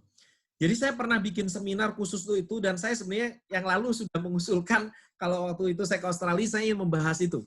Tanggapan cepat ada beberapa level. Pertama, kalau kita katakan bahwa sesuatu itu baik atau jahat, bukan berdasarkan Tuhan, tapi berdasarkan konsensus masyarakat. Oke, berdasarkan konsensus masyarakat. Ini menarik sekali. Karena kalau kita percaya ini, maka tidak boleh ada reformasi. Tidak boleh ada reformasi sosial. Tidak boleh. Saya maksudkan adalah begini. Jadi pada waktu, misalnya perbudakan, pada masa lalu perbudakan itu diterima secara luas. Ya, di negara-negara barat, perbudakan itu diterima secara luas. Lalu muncul seorang reformator misalnya. Muncul seorang reformator. Katakanlah di Inggris ada William Wilberforce. Oke? Yang berusaha untuk menghapuskan perbudakan manusia. Nah, berarti orang itu sedang melawan konsensus masyarakat. Karena masyarakat pada saat itu menerima perbudakan. Menerima. Tapi biasanya Tuhan membangkitkan seorang reformator sosial. Begitu. Nah, kalau memang kita mengikuti konsensus masyarakat, maka ada yang disebut dengan dilema reformator. Semua reformator ke arah yang lebih baik, itu semua harus melawan konsensus masyarakat sebelumnya. Pada masa lalu, Afrika misalnya, itu kanibal. Banyak orang-orang yang kanibal di sana. Tetapi kemudian ketika ada pengaruh-pengaruh, termasuk pengaruh kekristenan juga di dalamnya, maka muncul orang atau tokoh yang kemudian mempengaruhi lainnya untuk kemudian menghentikan perilaku kanibalisme ini. Dan dia harus melawan konsensus. Jadi jelas bahwa konsensus masyarakat bukan standar tertinggi dari moralitas yang harus kita anut. Nazi Hitler misalnya, oke, saat ini kita mengutuk perilaku Nazi Hitler. Tetapi pada masa itu gereja banyak yang diam, tapi ada tokoh Dietrich Bonhoeffer, ya tokoh Kristen yang menolak dan melawan itu. Apa yang dilakukan Nazi Hitler terhadap orang-orang Yahudi. Jadi masyarakat bisa salah, itu poin saya. Konsensus masyarakat itu bisa salah, dan reformator itu selalu melawan masyarakat atau kepercayaan dominan di masyarakat pada masa itu. Itu contoh saja problemnya. Yang kedua, kita bisa tanggapi dengan cepat. Kalaupun misalnya saya mengikuti yang baik, itu karena standar masyarakat yang disepakati masyarakat, justru kita harus bertanya, masyarakat ini kan terdiri dari manusia, individu-individu. Nah, pertanyaannya adalah mengapa mayoritas masyarakat, atau bisa dikatakan di semua negara, ya, ketika ada undang-undang dan hukum pidana misalnya, mengapa masyarakat selalu setuju bahwa membunuh, memperkosa itu salah? Ini universal. C.S. Lewis menunjukkan dalam bukunya bahwa moralitas itu secara umum universal. Di mana-mana memperkosa demi kenikmatan, membunuh demi kesenangan itu salah. Di mana-mana ini. Ini di mana-mana. Nah, pertanyaannya kalau itu konsensus masyarakat, mengapa masyarakat yang dibentuk oleh individu-individu, mengapa setiap individu yang membentuk masyarakat itu punya pemikiran yang sama? Nah, jawaban Kristen adalah karena Allah telah memberikan hukum moral dalam setiap individu. Jadi Allah itu telah memberikan hukum moral sehingga semua manusia tahu membedakan benar dan salah. Sehingga saya tahu bahwa mencuri, merampok, membunuh, memperkosa itu salah. Nah, ateis tidak punya penjelasan yang seperti Kristen, yang lebih masuk akal. Karena di dalam pengertian ateis, perhatikan, alam semesta termasuk manusia, ini bisa muncul karena proses materi. Big Bang 13,7 miliar tahun yang lalu. Materi asal yang meledak. Evolusi kosmologis, menghasilkan planet bumi. Planet bumi, di dalamnya ada perairan ada lumpur purba. Lumpur purba menghasilkan sel hidup yang pertama. Ini namanya evolusi kimiawi. Dari evolusi kimiawi, dari sel yang sederhana ini, naik menjadi ikan, lama-lama menjadi manusia. Ini proses biologis. Perhatikan, biologis sama materi. Tidak ada moralitas. Bagaimana bisa muncul tiba-tiba manusia punya moralitas? Bagaimana manusia tiba-tiba bisa memiliki penilaian moral? Jikalau semua bahan baku dan prosesnya bersifat non-moral. Nah, jawaban Kristen adalah, kenapa kita bisa memiliki moralitas? Karena kita adalah gambaran rupa Allah. Karena Allah itu bermoral, Allah itu kudus, Allah itu kasih, maka manusia yang diciptakan menurut gambar rupa Allah memiliki moralitas. Tahu bahwa kekudusan dan kasih itu baik. Tapi evolusi tanpa Allah, ya Big Bang evolusi tanpa Allah, yang membuang Allah sama sekali, tidak mampu menjelaskan munculnya kesadaran, consciousness, dan moralitas. Itu tanggapan saya. Terima kasih. Oke, terima kasih Pak Bejo. Bapak Ibu Saudara sekalian, saya ingatkan lagi, Bapak Ibu bisa bertanya lewat tombol Q&A, atau Bapak Ibu bisa raise hand juga, mengangkat tangan, ada tombolnya kalau Bapak Ibu mau nanya langsung kepada Pak Bejo. Ini ada pertanyaan kedua, Pak Bejo, terkait dengan tadi, Adam mempunyai pilihan untuk memilih. Ya. Dan Allah tahu bahwa Adam akan jatuh. Ya. Jadi kenapa Allah yang baik ini bikin Adam, udah tahu Adam bakal jatuh, dibikin juga gitu. Kurang lebih kayak gitu pertanyaannya. Baik. Ini pertanyaan yang bagus dan saya pikir banyak di antara kita bergumul dan saya sering mendapatkan pertanyaan ini. Mengapa Allah yang sudah tahu Adam akan jatuh dalam dosa tetap menciptakan Adam? Kira-kira begitu ya pertanyaannya. Nah, ini ilustrasi ya. Saya akan langsung jawab pakai ilustrasi dulu, baru saya jelaskan prinsip teologinya setelahnya. Oke? Nah, ilustrasi membandingkan atau analogi itu membandingkan dua hal yang tidak sama dan menekankan kesamaan tertentu. Jadi kalau Anda bilang nggak sama, ya memang nggak sama. Namanya juga analogi. Analogi itu tidak sama dengan yang dijelaskan. Saya sering bertanya begini kepada orang yang mengajukan pertanyaan itu. Anda sudah menikah atau belum? Sudah. Ada yang bilang sudah. Sudah punya anak? Sudah. Orang tua yang menikah, istri yang menikah, tahu nggak ketika punya anak, kalau mereka memutuskan punya anak, sebelum mereka punya anak, mereka tahu nggak kalau punya anak itu akan repot.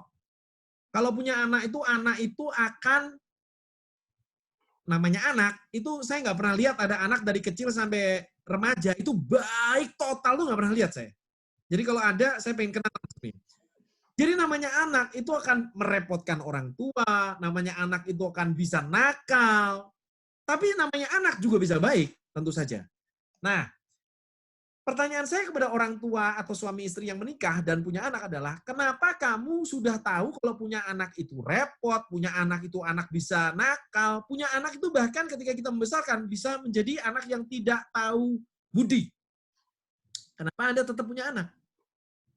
Nah, jawabannya tentu saja karena kita tidak boleh dong melihat hanya dari sisi anak itu bisa nakal. Tapi anak juga bisa baik. Dan hubungan ini, hubungan orang tua dengan anak itu hubungan yang indah. Sama seperti itu kurang lebih, saya percaya kenapa Allah sudah tahu Adam dan Hawa akan jatuh dalam dosa tapi tetap menciptakan. Jawabannya karena, satu, karena Allah tidak hanya melihat kejatuhan manusia dalam dosa. Karena rencana Allah dan juga kemahatauannya bukan hanya bahwa manusia bisa jatuh dalam dosa, tapi manusia keturunan Adam juga bisa bertobat. Dan buktinya ada banyak orang bertobat. Kedua, ceritanya bukan hanya berhenti di dalam kejatuhan manusia dalam dosa, tetapi ceritanya berlanjut dalam penebusan oleh Yesus Kristus. Allah juga punya rencana untuk datang ke dalam dunia, menyelamatkan manusia berdosa, dan juga memperbaharui manusia, melahirbarukan manusia. Jadi kita tidak boleh melihat cerita ini, history, hanya dari sudut pandang manusia jatuh dalam dosa. Tapi kita melihat juga bahwa manusia banyak yang juga bertobat, banyak yang berbuat baik, bahkan banyak yang ditebus dan diselamatkan. Kira-kira itu jawaban cepat saya. Thank you. Terima kasih Pak Bejo. Pertanyaan berikutnya, walau sama-sama tak menyembah berhala, ini masalah terminologi, apa bedanya ateisme dan agnostik? Mungkin tadi keluar di pembahasan. Baik, ateisme itu adalah, isme itu paham, ya, a itu negasi, dari theos itu Allah, ateisme itu paham yang menolak keberadaan Allah. Jadi seorang ateis adalah seorang yang tidak percaya pada Allah. Kira-kira begitu sederhananya. Nah, ada ateis yang lemah, weak version of atheism mengatakan, kalau saya penganut ateis lemah, saya akan berkata, saya tidak percaya Allah. Tapi kalau saya ateisme versi kuat, saya akan berkata, saya percaya tidak ada Allah. Perhatikan bedanya.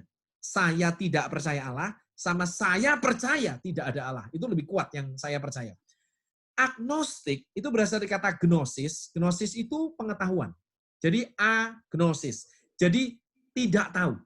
Agnostik adalah orang yang berkata, saya tidak tahu apakah Allah ada atau tidak. Jadi kalau ateis tidak percaya Allah, kalau agnostik tidak tahu Allah ada atau tidak. Nah, sedikit komentar. Justru tadi saya sebenarnya mengatakan semua manusia itu menyembah sesuatu. Kalau kita tidak menyembah Allah, maka kita pasti menyembah yang lain atau berhala. Berhala itu bukanlah patung, ya, tetapi apapun yang menjadi yang terpenting dalam hidup kita. Jadi saya percaya ateis itu penyembah berhala. Ya, secara teologi. Begitu. Apa yang disembah? Bukan patung mungkin. Nah, berhala-berhala yang paling dekat dengan hati kita, itu biasanya ada 4 yang disebut dengan source idol. Ya, source idols, berhala-berhala sumber atau root idols. Itu adalah kuasa. Kuasa ini termasuk di dalamnya power. Power ini termasuk di dalamnya kesuksesan, kemenangan, pengaruh. Dan banyak di antara kita semua orang Kristen, bergumul. Tuhan itu bersaing dengan power. Kita ingin menjadi orang seperti itu. Power, kedua adalah approval, jadi penerimaan. Ini termasuk di dalamnya relasi, pujian, kasih. Jadi approval yang kedua. Ketiga adalah comfort, kenyamanan. Kenyamanan hidup ini terkait dengan privasi, ya. Kemudian kehidupan tanpa stres, kemudian kenikmatan. Jadi ada orang yang menyembah kenyamanan, comfort. Yang keempat adalah kepastian, ya, control. Lebih tepatnya kontrol, ya. Jadi kalau kita punya deposito yang banyak kan kita hidupnya lebih pasti gitu, ya. Tapi orang yang nggak punya deposito banyak di tengah pandemi ini kan, wah dia bisa merasa semakin besar ketidakpastian. Nah kita ini biasanya mengejar 4 ini. Nah seorang yang tidak menyembah Allah itu pasti akan jatuh ke penyembahan ke salah satu di antara 4 ini. Uang itu sebenarnya mamon, itu kita kejar, mamon itu kita kejar sebenarnya untuk mencapai ini. Jadi setiap orang itu sebenarnya berbeda. Cara menggunakan uangnya beda. Ada orang yang hobinya menggunakan uang ke salah satu, tapi nggak yang lain. Jadi berbeda-beda. Jadi justru saya ingin klarifikasi, semua manusia pasti menyembah sesuatu. Nah kita orang Kristen menyembah Tuhan, ateis atau agnostik, itu pasti menyembah yang lain. Kira-kira begitu klarifikasi dari saya. Thank you. Thank you, Pak Bejo. Ya. Berikutnya ini ada pertanyaan yang kayaknya follow up dari yang tadi, tapi ditanyakan oleh orang yang berbeda terkait penciptaan Adam tadi. Mengapa Tuhan mengizinkan Adam untuk berbuat dosa pada mula-mula, sedangkan nanti di bumi dan langit yang baru nggak bisa lagi bikin dosa? Kenapa Adam tidak diciptakan kayak gitu? Ya, kemarin waktu seminar yang minggu lalu juga ada yang tanya sama persis. Jadi ini pertanyaan yang cukup baik dan rasional dan cukup sering ya ditanyakan demikian ya. Jawaban saya yang ultimat adalah saya tidak tahu. Jadi tanya sama Tuhan, gitu ya. Nah, tapi saya menduga begini. Ini penafsiran. Penafsiran itu bisa salah ya. Jadi ini penafsiran saja gitu ya. Ini seperti kita menafsir. Kenapa kalau manusia jatuh dalam dosa, Tuhan menebus kita, tapi kalau malaikat jatuh kok jadi iblis, kok Tuhan nggak menebus?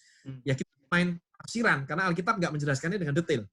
Nah penafsiran saya adalah, kalau ditanya kenapa dari sejak awal Tuhan tidak langsung saja menciptakan manusia seperti di langit dan bumi yang baru yang tidak bisa berbuat dosa. Kok harus melewati proses yang namanya creation, penciptaan, fall, kejatuhan manusia dalam dosa, redemption, Yesus Kristus datang memperbarui dunia dan kita ciptaannya melalui karya salibnya.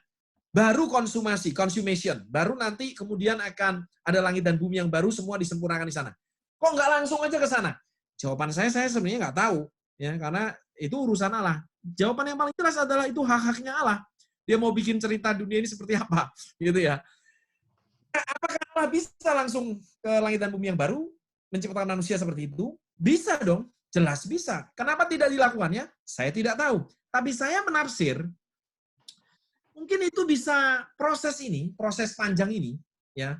Kalau nanti kita yang sudah percaya sama Tuhan Yesus, suatu kali nanti kita mati, kita akan dibangkitkan waktu Kristus datang, kita tinggal di langit dan bumi yang baru.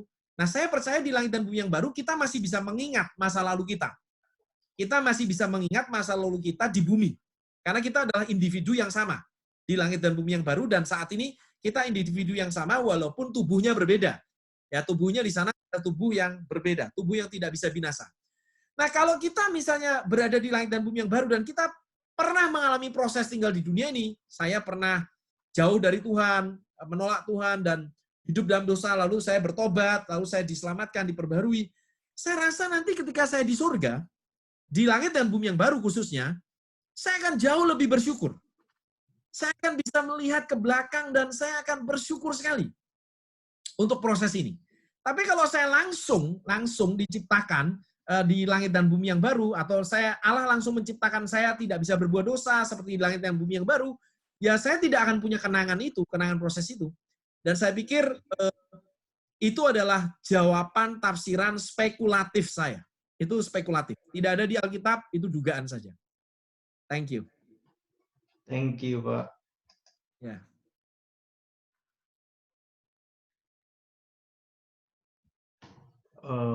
Apakah tidak bisa melihat ini ya, partisipan sama sekali ya? Bisa lihat saya, Pak. Ya. Pertanyaan berikutnya, Pak. Hukum kasih dari Allah merupakan pegangan hukum kita saat ini. Namun hal ini banyak menyisakan hal-hal detail yang bikin perdebatan di kalangan orang Kristen, yang akhirnya membuat perbedaan denominasi. Apa yang harus kita lakukan untuk memastikan hal-hal yang tidak pasti? Misalnya hal-hal dengan kebenaran yang belum absolut atau gray area. Oke. Saya percaya, saya tidak sebenarnya kurang jelas apa maksud pertanyaannya atau contoh kasusnya apa, ya. Kasusnya apa yang terutama. Tapi izinkan saya men-sharingkan atau membagikan pandangan saya saja, menafsirkan pertanyaan tadi ya. Jadi begini, saya percaya bahwa orang Kristen harus terbiasa untuk hidup dalam perbedaan.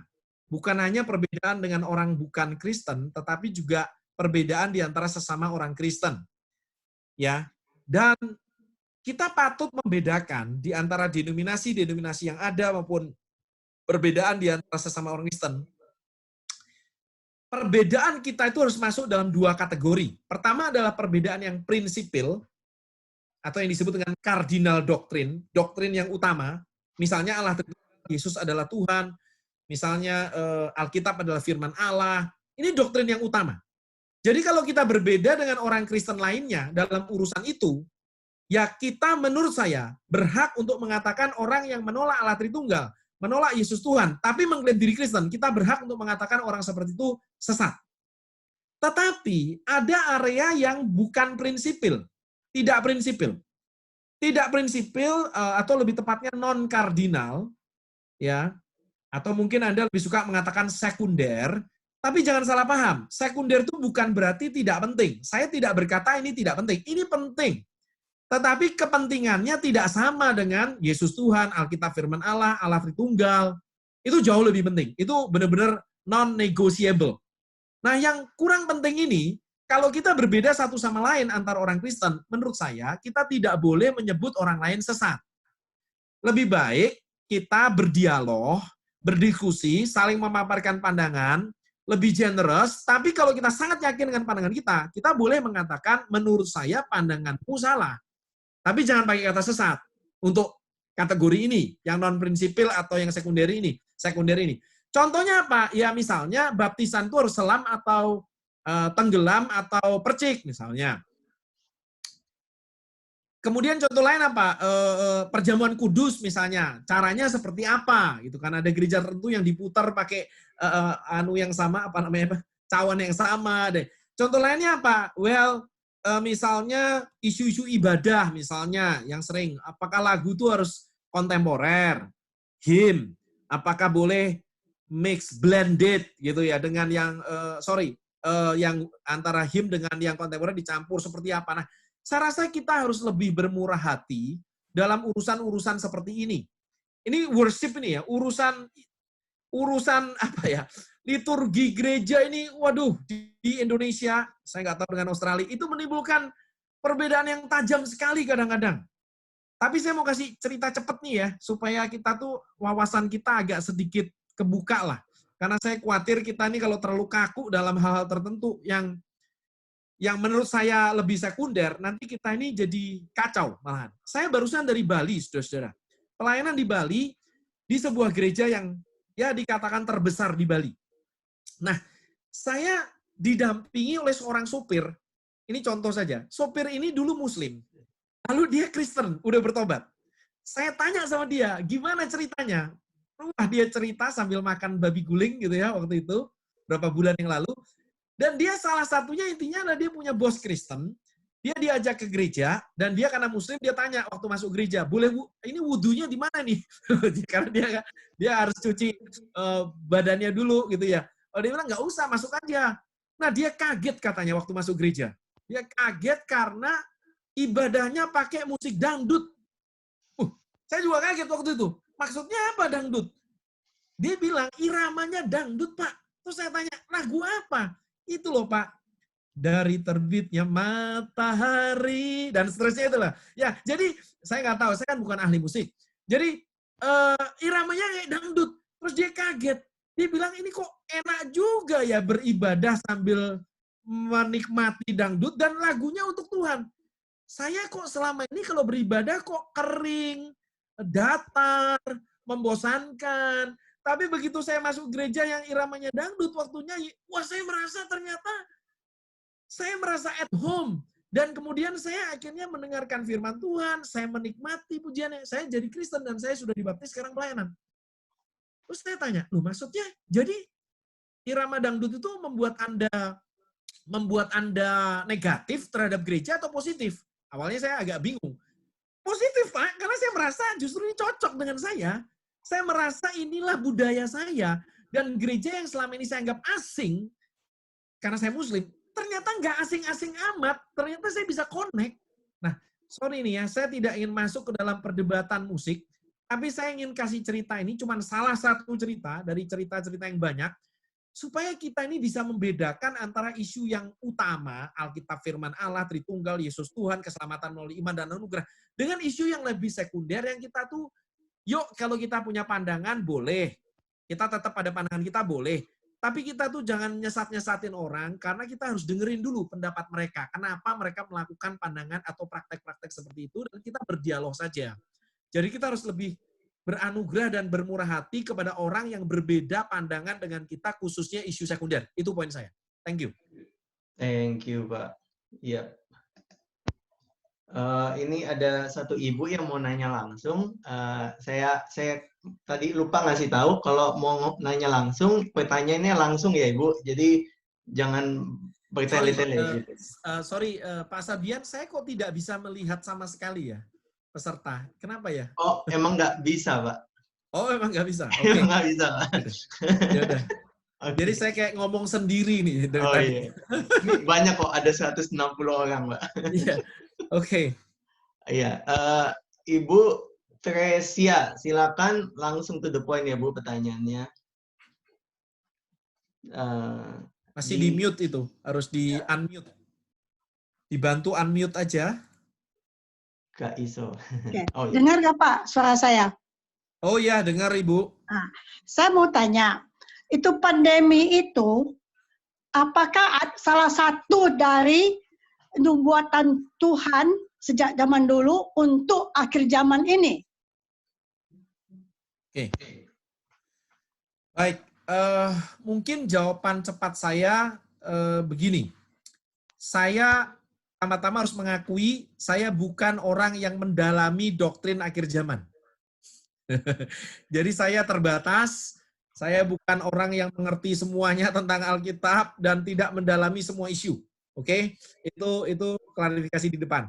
Tetapi memang kalau ditanya, apakah memang ini sesuai dengan katakanlah nubuatan Tuhan Yesus? Begitu ya, ini sesuai dengan nubuatan Tuhan Yesus. Nah, yang saya tangkap adalah bahwa Kristus memang ketika berbicara tentang akhir zaman, berbicara tentang bangsa-bangsa yang bergejolak, berbicara tentang masa yang sukar, tapi juga berbicara tentang Injil yang akan diberitakan ke seluruh dunia. Jadi memang ada kesukaran hidup manusia, kemudian ada bangsa-bangsa yang mungkin akan berperang dan bergejolak, dan ada Injil yang terus diberitakan ke seluruh dunia. Jadi kalau Anda tanya kepada saya, apakah pandemi COVID-19 ini merupakan secara spesifik, merupakan penggenapan dari nubuatan tertentu dalam ayat tertentu di Alkitab? Saya tidak melihatnya demikian. Saya melihatnya bahwa keberadaan pandemi COVID-19 ini sebagai natural evil, kejahatan alamiah. Seperti halnya tsunami, HIV, dan kemudian menyampaikan AIDS. Jadi ini semua penyakit pes, Spanish flu yang lalu menghantam banyak orang. Jadi ini semua adalah sesuai dengan apa yang Tuhan deskripsikan dalam nubuatannya tentang akhir zaman. Ya, apakah ini menggenapi satu nubuatan spesifik dalam ayat tertentu? Tidak, menurut saya. Jadi ini adalah deskripsi umum saja. Jadi kita akan menyaksikan hal seperti ini terus-menerus berulang. Kira-kira begitu tanggapan saya. Thank you. Iya, ini ada pertanyaan 2, tapi saya pikir sama, dijadikan satu bisa nih Pak. Di dalam sejarah pandemi dunia, apakah gereja berhasil merespon dengan baik atau gagal? Kalau berhasil, gimana respon yang diambil? Kalau gagal, bagaimana gagal merespon?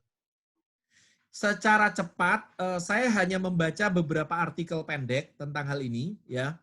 Jadi secara cepat sebenarnya misalnya pada masa Martin Luther juga ada sebuah krisis dan penyakit yang beredar, dan Martin Luther, tokoh reformator gereja, juga berupaya untuk memberikan nasihat-nasihat yang positif, ya, bagaimana gereja meresponi. Nah, di masa awal-awal gereja mula-mula, ya, di abad-abad mula-mula gereja juga ada penyakit yang berat, dan gereja meresponi dengan cara melakukan hal yang baik. Bukan hanya menolong jemaatnya, tetapi menolong orang-orang yang di luar Kristen dan sebagainya. Nah, itu ditulis, saya jadi ingat bukunya, pengarangnya adalah Rodney Stark, ya, itu dikutip beberapa kali di beberapa buku. Nah, Rodney Stark itu seorang profesor sosiologi agama. Dan dia menuliskan dan menunjukkan bagaimana gereja meresponi dan melakukan dampak yang besar kepada masyarakat, termasuk di masa-masa sulit, termasuk dalam masa-masa yang sulit akibat penyakit dan sebagainya. Jadi kalau Anda ingin belajar lebih detail, saya pikir memang harus baca buku itu. Nah, saya sendiri belum baca bukunya detail, cuman saya rasa secara umum kesaksian gereja itu sangat kuat. Secara umum gereja di dalam sejarah itu berkontribusi besar dan positif terhadap masyarakat karena kemurahan hatinya, karena kasihnya yang tidak membedakan. Itu besar sekali dampaknya. Dan justru karena itu, kata Rodney Stark, justru salah satunya karena itulah, maka gereja itu bertumbuh. Itu menjadi kesaksian yang besar. Thank you. Thank you, Pak Bejo. Ini ada lagi yang nanya, mempertanyakan keberadaan Allah di tengah COVID ini sebenarnya lebih banyak ditemui di antara orang Kristen atau orang ateis, menurut Pak Bejo? Begini, orang ateis tentu saja sudah memegang kepercayaan tidak percaya Allah. Jadi mereka tidak mempertanyakan keberadaan Allah melalui kasus ini. Tapi mereka malah menegaskan ulang bahwa kasus pandemi ini membuktikan misalnya bagi mereka atau mendukung secara kuat ateisme mereka. Dan mereka bisa saja menyatakan itu.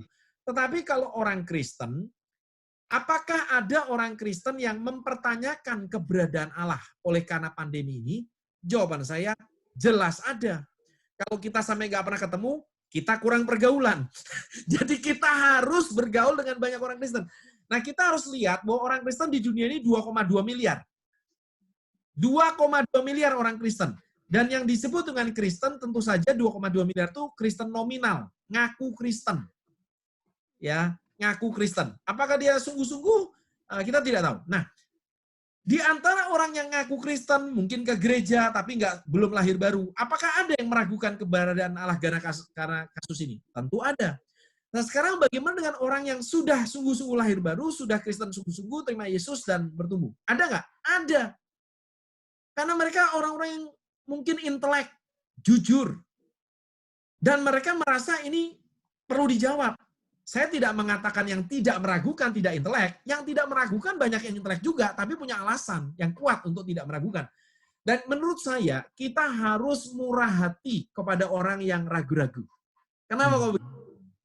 Begini, waktu murid-murid Yesus tidak percaya Yesus bangkit, kalau Anda baca di dalam Lukas pasal yang ke-24, saya kira itu ayat 10 atau 11, semua rasul tidak percaya Yesus bangkit. Bukan hanya Thomas. Nah ini banyak orang Kristen salah, yang diingat Thomas melulu. Kalau kita baca Lukas 24, ketika perempuan-perempuan itu pulang dari kubur yang kosong, memberitahukan kepada rasul-rasul, semua rasul-rasul menganggap itu omong kosong. Silakan dibaca di Lukas 24, saya ingat saya ayat 10 dan 11. Nanti silakan dicek di ayat sekitar itu. Jadi seluruh rasul tidak percaya Yesus bangkit. Padahal mereka sudah ikut Yesus 3,5 tahun loh. Mereka sudah menyaksikan banyak mujizat, mereka sudah mendengarkan Yesus menubuatkan kebangkitannya, tapi ya tetap nggak percaya. Thomas juga begitu. Tapi apa yang dilakukan Yesus? Ternyata Yesus itu tidak banyak menyalah-nyalahkan dalam artian menghina-hina. Yesus memberikan bukti. Dia menampakkan diri kepada mereka. Dia ingin mereka percaya. Dia juga menegur ketidakpercayaan mereka. Betul. Tapi nggak berkepanjangan. Nah, dan Thomas, begitu dia melihat Yesus yang menampakkan diri padanya, dia langsung percaya. Dan Thomas akhirnya malah dicatat oleh gereja mengungkapkan pengakuan iman yang sangat dahsyat. Ya Tuhanku dan Allahku. Wah, itu pengakuan yang sangat eksplisit bahwa Yesus itu Tuhan dan Allah.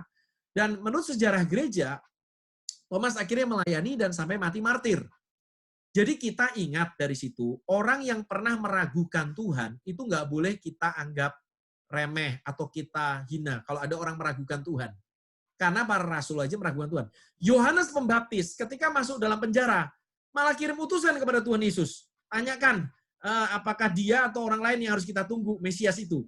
Padahal Yohanes Pembaptis sebelumnya udah nunjuk kepada Yesus. Tapi ketika masuk penjara, mengalami krisis, dia mulai bingung juga, Yesus ini Mesias atau enggak ya? Jadi Yohanes Pembaptis aja mulai pernah meragukan apakah Yesus Mesias. Rasul-rasul pernah ragu-ragu. Nah, Markus pernah meninggalkan pelayanan. Itulah sebabnya Markus pernah menimbulkan perselisihan antara Paulus dan Barnabas, bukan? Dalam Kisah Rasul pasal 15. Paulus nggak mau ngajak Markus karena dia pernah meninggalkan pelayanan. Tapi terakhirnya Markus ternyata malah kembali dalam pelayanan, menulis kitab Injil Markus. Bahkan Paulus pun meminta dia datang. Jadi kita belajar, gereja itu harus penuh anugerah. Penuh anugerah dengan orang yang ragu, penuh anugerah dengan orang yang pernah kecewa, penuh anugerah kepada orang yang pernah meninggalkan Tuhan. Orang-orang seperti itu harus mengalami kasih Tuhan melalui kita. Kita jangan gosipin mereka, jangan jelekin mereka, atau justru menganggap mereka itu, aduh ini nggak level nih. Jangan. Justru panggilan kita adalah mendampingi mereka dan menolong mereka. Itu kepercayaan saya. Ya, thank you. Thank you, Pak Bejo. Terkait penderitaan di dunia dan apa yang kita bisa lakukan sebagai manusia, Kristen kan percaya semua orang punya moral kompas karena diciptakan sebagai rupa Allah. Ateis, mayoritas kita punya agreement on what's good and bad in general. Kalau teman ateis lantas bertanya, kenapa mesti jadi Kristen dengan segala aturan dan malah ribut dengan orang kepercayaan lain? Karena mayoritas ateis, Muslim, Buddha, agnostik bakal setuju anyway dengan yang banyak yang orang yang bisa dilakukan. Banyak hal yang baik yang bisa dilakukan. Kita responnya gimana? Ya, good question. Saya suka dengan pertanyaan ini. Justru disinilah menjadi jembatan penginjilan. Kalau Kristen punya moral kompas, ya, ateis juga punya, ya, dan dalam artian punya karena kalau dari perspektif Kristen karena Tuhan memberikan hukum moral pada mereka. Tapi kalau mereka menyangkali, mereka bilang ini karena konsensus. Oke, no problem. Tapi intinya kita punya banyak kesepakatan tentang apa yang baik, oke, yang benar. Lalu kenapa harus jadi Kristen? Jawabannya karena untuk menjadi Kristen itu tujuannya memang bukan untuk menjadi orang baik. Siapa yang bilang bahwa ajaran ini Kristenan itu adalah menjadi orang baik? Kalau memang kita itu ingin jadi orang baik, saya setuju. Kita nggak perlu dan nggak harus jadi Kristen. Karena memang ada orang yang bukan Kristen yang relatif lebih baik. Nah, justru ada. Kita mulai dari situ, kita harus tarik. Menurut saya, manusia tahu yang baik. Dan kalau Pak Sabian jadi ateisnya, saya akan ngomong kira-kira begini. Kalau Pak Sabian ateisnya, Pak, saya setuju dengan Bapak bahwa kita punya kesepakatan membunuh itu jahat, ya, menolong itu baik, kita sepakat, benar. Kita tahu yang baik, kita juga tahu yang jahat. Tapi menurut saya, justru masalahnya adalah walaupun kita tahu yang baik, tapi kita ini sering melakukan yang jahat. Saya nggak tahu dengan Pak Sabian, Tapi kalau saya, Pak Sabian, ya, saya merasa saya tahu yang baik, tapi dalam hidup saya, pikiran saya, hati saya, mulut saya, tindakan saya, walaupun saya tahu yang baik, saya tidak selalu bisa melakukan yang baik itu.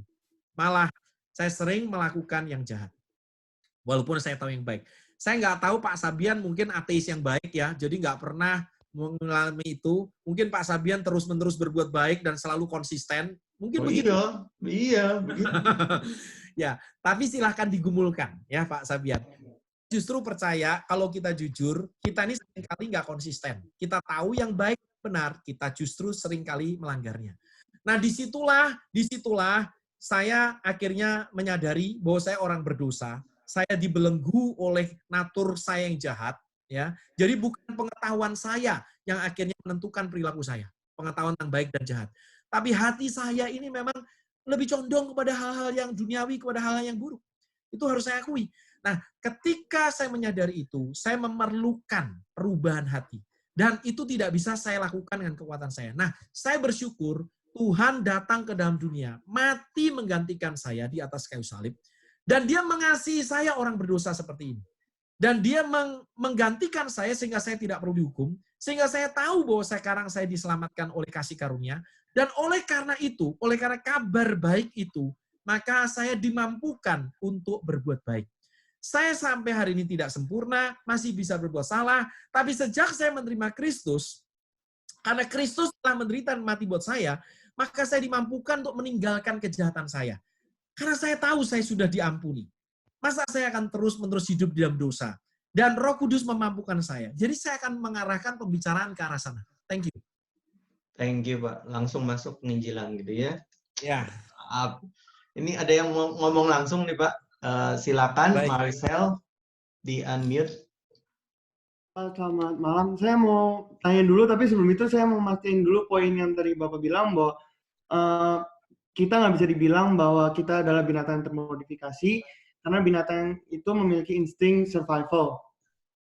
Nah, pertanyaan saya, tapi kenapa kalau misalnya kita memiliki insting survival, misalnya kita memiliki anjing, dan beberapa dari pengetahuan saya itu anjing memiliki insting yang untuk melindungi tuannya, dan bukankah itu juga insting secara binatang pun memiliki insting tersebut tanpa harus tujuh Allah adalah gambaran moralitas? Oke. Saya mencoba menangkap ya, jadi maafkan kalau apa yang saya tangkap dari pertanyaan itu tidak 100% sesuai. Saya ingin mengklarifikasi saja poin saya tadi. Mungkin tidak terlalu jelas karena saya berbicara berpacu dengan waktu. Maksud saya tadi untuk menunjukkan bahwa jika manusia itu adalah binatang yang lebih maju, makhluk rasional, binatang rasional, ini dalam perspektif ateis, dan jika tidak ada Allah, tadi saya udah tekankan, tidak ada Allah. Jadi kita ini benar-benar proses evolusi kosmologis, evolusi kimiawi, dan evolusi biologis tanpa Allah. Karena ada sebagian orang Kristen yang percaya kita diciptakan Allah melalui proses evolusi. Itu urusan lain, itu bukan tema kita hari ini. Tapi yang saya bicarakan adalah kita manusia adalah hasil dari proses biologis, kimiawi, yang tadi saya jelaskan dari Big Bang sampai evolusi Darwinian, maka ini adalah survival. Kalau ini adalah survival prinsipnya, oke, maka tidak ada argumentasi atau fondasi untuk saya yang sudah hidup sekarang ini melakukan pengorbanan kepada orang asing sampai rela mati. Altruisme kepada orang asing. Kalau tadi dikatakan contohnya anjing pun bisa melindungi tuannya, itu resiprokal. Resiprokal artinya, perhatikan baik-baik, tuannya itu telah berbuat baik kepada anjingnya. Sehingga anjingnya juga secara intuitif bisa melindungi tuannya. Yang tadi saya katakan dalam ceramah saya adalah, ateisme tidak punya sebuah fondasi agar kita manusia berperilaku altruis kepada orang asing, kalau Anda ingat tadi. Maksudnya adalah berkorban untuk orang asing. Dan saya tadi kasih contoh, kalau saya dokter, dan saya bisa memilih untuk tidak melayani di situasi COVID ini, misalnya, saya bisa memilih itu, tapi karena saya digerakkan untuk melayani, dengan resiko juga untuk mati, kena tular, walaupun saya tentu akan menjaga diri, dan itu yang saya layani orang asing. Tapi ada resiko itu dalam pekerjaan saya. maka kemudian saya mati dan saya rela. Saya rela kalau saya harus mati. Nah, kalau ada perilaku seperti itu seharusnya dari perspektif ateis harusnya dikutuk. Saya kasih contoh yang real aja deh. Teman saya alumni Saat, ada yang menolong orang yang tenggelam di pantai di Kota Malang. Orang asing nih, dia lagi alumni Saat, hamba Tuhan, lagi jalan-jalan di pantai, lihat ada orang tenggelam, terseret arus, dan dia tentu tidak tahu kalau dia akan mati. Dia langsung spontan menolong orang asing ini. Berupaya menolong dan akhirnya orang ini selamat dan dia mati, teman saya ini. Ini kisah nyata, alumni Saat. Dia meninggal dunia disaksikan oleh istrinya dan anak-anaknya yang ada di pantai itu. Dan istrinya dan anak-anaknya nantinya akan pulang membawa mayatnya dia. Saya mau tanya, dari perspektif ateis, perilaku teman saya ini harus dipuji atau dianggap bodoh? Menurut banyak ateis, karena ateis punya hukum moral, mereka akan memuji. Banyak ateis yang memuji, wah itu baik banget. Tapi sebenarnya, walaupun ateis memuji, misalnya ada yang memuji, sebenarnya ateisme, paham ateisme, itu harusnya mengutuk tindakan itu, yaitu bodoh. Untuk apa? Kalau tidak ada Allah, untuk apa kamu berkorban untuk orang asing? Begitu. Kira-kira itu maksud saya. Jadi bedakan antara anjing tadi yang dikasih. Anjing itu melindungi tuannya berbuat baik sama dia. Mereka punya hubungan. Jadi makanya tadi saya tuliskan altruisme, tindakan pengorbanan kepada orang asing. Itu tidak boleh dipuji menurut ateisme. Tapi faktanya banyak ateis pun kagum. Berarti sebenarnya itu lebih cocok dengan pandangan Kristen. Itu berarti ateis itu banyak tidak konsisten dengan cara berpikirnya. Itu maksud saya. Thank you. Thank you, Pak. Ini agak mulai melenceng keluar. Mungkin ini pertanyaan terakhir ya. Bisa Pak. Tadi kan ngomongin tentang teori konspirasi, Pak. Mungkin jadi ada yang kepikir, pendapat Bapak tentang alien nih gimana? Kehidupan di luar bumi. Pendapat saya tentang alien. Oke. Saya jawab secara cepat. Nggak apa-apa. Kalau saya ditanya pendapat saya tentang alien, kehidupan di luar bumi, jawaban saya yang pertama adalah begini. Kalau saya membaca Alkitab, saya tidak melihat ada indikasi bahwa ada kehidupan di luar planet ini.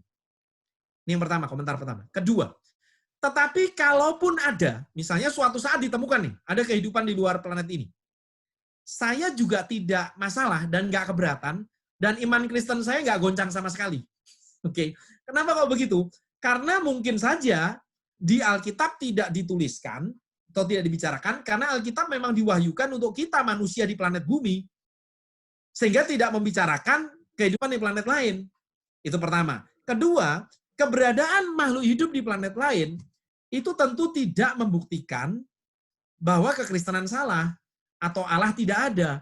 Karena kalau kehidupan di planet bumi, manusia saja, memerlukan Allah untuk eksistensinya, maka kehidupan di planet lain juga memerlukan Allah sebagai penjelasannya. Nah, untuk saya menjelaskan ini perlu seminar panjang ya. Mengapa saya mengatakan kehidupan manusia itu perlu Allah. Nah, ini biasanya seminar saya judulnya Who Made God, gitu ya. Siapa yang menciptakan Allah. Jadi saya nggak bisa menjelaskan sekarang. Tapi poinnya adalah, karena saya percaya untuk kehidupan di manusia aja membutuhkan Allah, kehidupan di planet lain juga membutuhkan Allah. Jadi kalaupun ada kehidupan di planet lain, ya itu sama sekali tidak menggoncangkan iman saya sama sekali. Yang ketiga, poin yang terakhir. Tetapi saat ini kan sudah dilakukan proyek itu. Jadi kalau Anda search Google aja nanti, jadi ada yang namanya proyek namanya SETI in English. Bahasa Indonesia SETI, S-E-T-I. Search for Extraterrestrial Intelligence. Jadi sebenarnya sudah ada kelompok-kelompok ateis yang melakukan upaya-upaya untuk menemukan semacam kehidupan di luar planet ini. Itu proyek sudah berlangsung lama, hasilnya sampai detik ini nihil, 0, 0, gitu ya. Jadi kalau Anda mendengarkan isu-isu itu semua tuh masih gosip dan rumor. Kalau yang secara ilmiah akademis yang dilakukan oleh misalnya ini SETI ini, hasilnya masih 0 sampai sekarang, dan saya sih pribadi punya keyakinan 0 terus sampai ke depan. Itu keyakinan saya. Tapi kalau enggak, kalaupun ada, enggak keberatan juga saya. Oke, terima kasih Pak. Ini ada satu lagi yang angkat tangan, mau dijawab atau udahan? Gimana? Terserah, Pak. Ya, udah terlanjur ya. Sekalian, terakhir ya. Terakhir, iya, silakan. Monggo unmute. Halo, Pak Patrick, Kok Patrick? Halo, selamat malam. Saya udah malam. ketik tadi mau cari ketik nggak bisa. Tadi kan Pak Bejo bilang apa yang menurut Pak Bejo ada bukti bukan bukti. Kalau COVID ini natural evil, bukan hasil dari lab itu. Nggak boleh diperjelas. Tadi kan pada waktu awal seminar ada itu. Baik, mungkin secara cepat saja ya. Jadi begini, saat ini kan ada beredar dua pandangan tentang keberadaan virus corona ini yang menyebabkan COVID-19 ini. Apakah ini muncul secara alamiah? Ini pandangan dari World Health Organization, ya, dari kelelawar awalnya, lalu akhirnya sampai ke manusia mungkin melalui perantaraan binatang lain. Ya, jadi itu kalau saya baca di websitenya dari WHO begitu. Nah, pandangan kedua adalah pandangan yang biasanya disebut dengan ya teori konspirasi. Jadi ini sebenarnya sudah dibuat ini. Ini adalah virus yang sebenarnya sudah dibuat oleh manusia ya di laboratorium. Ya, mungkin ada negara tertentu, Amerika menuduh itu China, China menuduh itu Amerika, atau bukan dua-duanya, atau ada kelompok lain yang dituduh, tapi biasanya dua yang lagi rame ini kan dua kelompok ini. Nah, kenapa saya pribadi lebih percaya ini bukan yang konspirasi, tapi yang alamiah, pandangan dari Badan Organisasi Kesehatan Dunia. Karena begini, sebenarnya yang namanya konspirasi itu memerlukan sangat banyak faktor untuk sukses. Jadi kalau misalnya sekelompok orang berkonspirasi untuk melakukan pembuatan virus ini gitu ya, itu berarti dia harus punya sumber daya keahlian, sumber daya keuangan, semuanya. Dan itu berarti bukan kelompok main-main. Ya, itu bukan kelompok main-main. Dan yang namanya konspirasi itu biasanya kan dilakukan, mungkin satu orang yang melakukan ini. Nah, tim ini yang melakukan konspirasi apapun ini, nanti pada akhirnya, kalau ini sudah berdampak besar dan sebagainya, itu nanti pasti di tengah dunia yang begitu menyorot, ini pasti akan berisiko dikejar. Dan bisa akan mengalami, katakanlah, ya ditemukan, begitu. Siapa sebenarnya otaknya. Saya rasa kalau kita lihat sampai hari ini, tidak ada satupun yang bisa membuktikan. Ini siapa yang membuat. Cuman rumor dan retorika bagi saya. Oh ini mungkin yang buat sono, ini yang buat sono. Tapi tidak ada satupun yang bisa membuktikan bahwa itu benar-benar telah dibuat. Yang kedua adalah kita lihat dari dampaknya. Kalau ini dibuat oleh katakanlah otoritas, karena ini kan perlu kemampuan untuk buat ini. Katakanlah kemampuan selevel pemerintah. Kalau ini dibuat oleh China, bagaimana mungkin? China sendiri aja menderita sengsara. Kalau ini dibuat oleh Amerika, bagaimana mungkin? Amerika juga menderita sengsara. Jadi aneh sekali kalau ini dibuat lalu untuk menyengsarakan dirinya sendiri. Tapi bagaimana kalau nggak sengaja bocor, Pak? Ya, gitu kan ya, nggak sengaja bocor. Jadi ini lagi di dalam proses buat, nggak sengaja bocor. Itu semua namanya spekulasi belaka. Jadi kalau kita berkata, oh kalau gini gimana? Kalau gini, iya boleh aja kita berspekulasi. Tapi semua spekulasi itu tidak ada argumentasi dan buktinya. Nah kita harus lebih percaya pada sesuatu yang didukung oleh argumentasi dan bukti daripada spekulasi. Nah, Badan Kesehatan Dunia, World Health Organization, itu bukan satu negara loh. Itu tuh yang mendukung itu begitu banyak negara di dunia, dan mereka punya tim ahli yang berasal dari berbagai negara di dunia. Dan mereka telah menemukan atau bersepakat bahwa ini adalah dari hasil alamiah, dari binatang pertamanya. Kelelawar kalau saya baca. Jadi kalau saya harus memilih dan menimbang antara teori konspirasi dan sebuah organisasi yang lebih dipercaya, teori konspirasi yang rumor, biasanya disebar via WA, sekarang lagi banyak sekali video-video pandemik, oh ini mungkin Amerika tuh tokohnya tuh satu tokohnya itu yang buat. Dan sorry ya, kalau saya sih berbeda pandangan dengan mayoritas orang, saya tuh paling males dengan gosip-gosip seperti itu. Karena kalau itu memang benar, itu akan diurus besar-besaran. Karena itu di Amerika itu orang banyak yang pinter. Kalau itu memang benar, kalau memang itu patut dicurigai satu tokoh yang dibilang aktor di balik ini, itu akan dihajar dan dikerubut oleh begitu banyak orang dan ilmuwan. Tapi tidak dilakukan, cuman ya muncul aja beberapa orang yang komentar-komentar. Jadi kalau saya pribadi, saran saya, jangan cepat-cepat hobi menyebarkan sensasi, berita-berita sensasi. Berita sensasi itu memang digandrungi banyak orang. Ya, waktu Da Vinci Code keluar, Yesus pernah menikah. Yesus punya anak mungkin. Oh, Da Vinci Code gitu kan ya. Yesus pernah menikah, itu kan sensasi. Rame langsung. Ya, non-Kristen, oh sangat rame, seneng dengan Da Vinci Code. Ya, itulah berita yang sensasional, yang tidak ada argumentasi ilmiahnya dan dukungan yang kuat, itu biasanya selalu rame.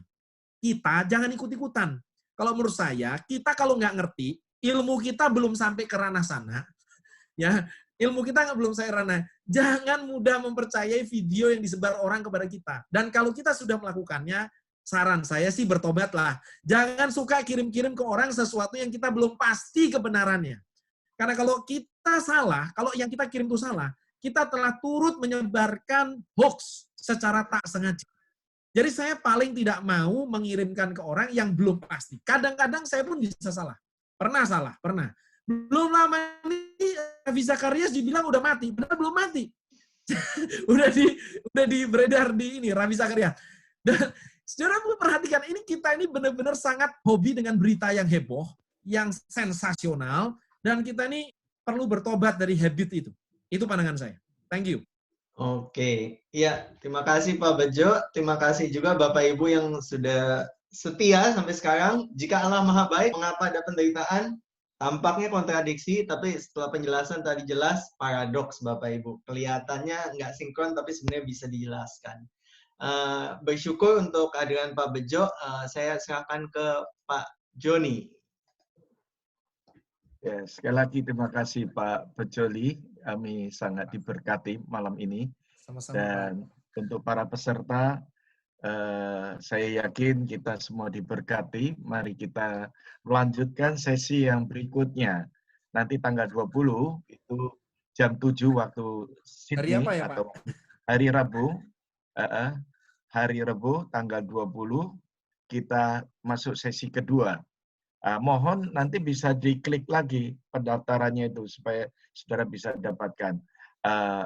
Setiap peserta harap mendaftarkan kembali. Jadi sesi kedua nanti akan dilanjutkan sesi ketiga di tanggal 23 yang akan datang. Pak Bejo akan menyampaikan. Saya yakin masih banyak pertanyaan. Tentunya ini nanti dipersiapkan terus dalam sesi berikutnya.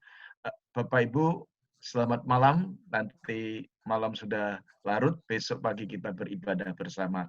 Kita berdoa sekali lagi. Kami sungguh bersyukur ya Tuhan, malam ini Tuhan memberkati perjumpaan kami dalam webinar yang sungguh-sungguh boleh membuka wawasan bahkan memperteguh iman kami. Kami rindu terus Tuhan sertai di tengah-tengah penderitaan pandemik COVID-19, gereja Tuhan di tengah dunia ini, anak-anak Tuhan, orang-orang percaya, bahkan Injil yang sedang diberitakan, dan banyak hal yang kami sedang jumpai. Dan Tuhan yang berdaulat, Tuhan yang berkuasa penuh, terus memimpin, memberkati anak-anak-Mu ya Tuhan, dan terus Injil boleh diberitakan, jiwa-jiwa diselamatkan. Kami rindu Pak Bejo terus Tuhan pakai lebih heran lagi dalam pelayanan di tanah air, maupun juga di seluruh muka bumi ini. Kami doakan juga untuk rencana ke depan, hamba-Mu yang setia ini, dalam studi lanjutnya yang saat ini sedang dipersiapkan. Tuhan memberkati. Kami doakan untuk seluruh peserta, baik yang dari Indonesia, maupun juga yang dari kota Brisbane, dan juga di Sydney. Tuhan, malam ini kami bersyukur, Tuhan satukan kami. Perjumpakan kembali pada sesi mendatang, pada tanggal 20 yang akan datang, pada waktu yang sudah Tuhan aturkan semuanya ini, dan diberkatilah kami. Terima kasih sekali lagi ya Tuhan. Tuhan sertai kami, terpujilah nama-Mu ya Tuhan. Hamba berdoa bersyukur dalam nama Tuhan Yesus. Amin. Amin.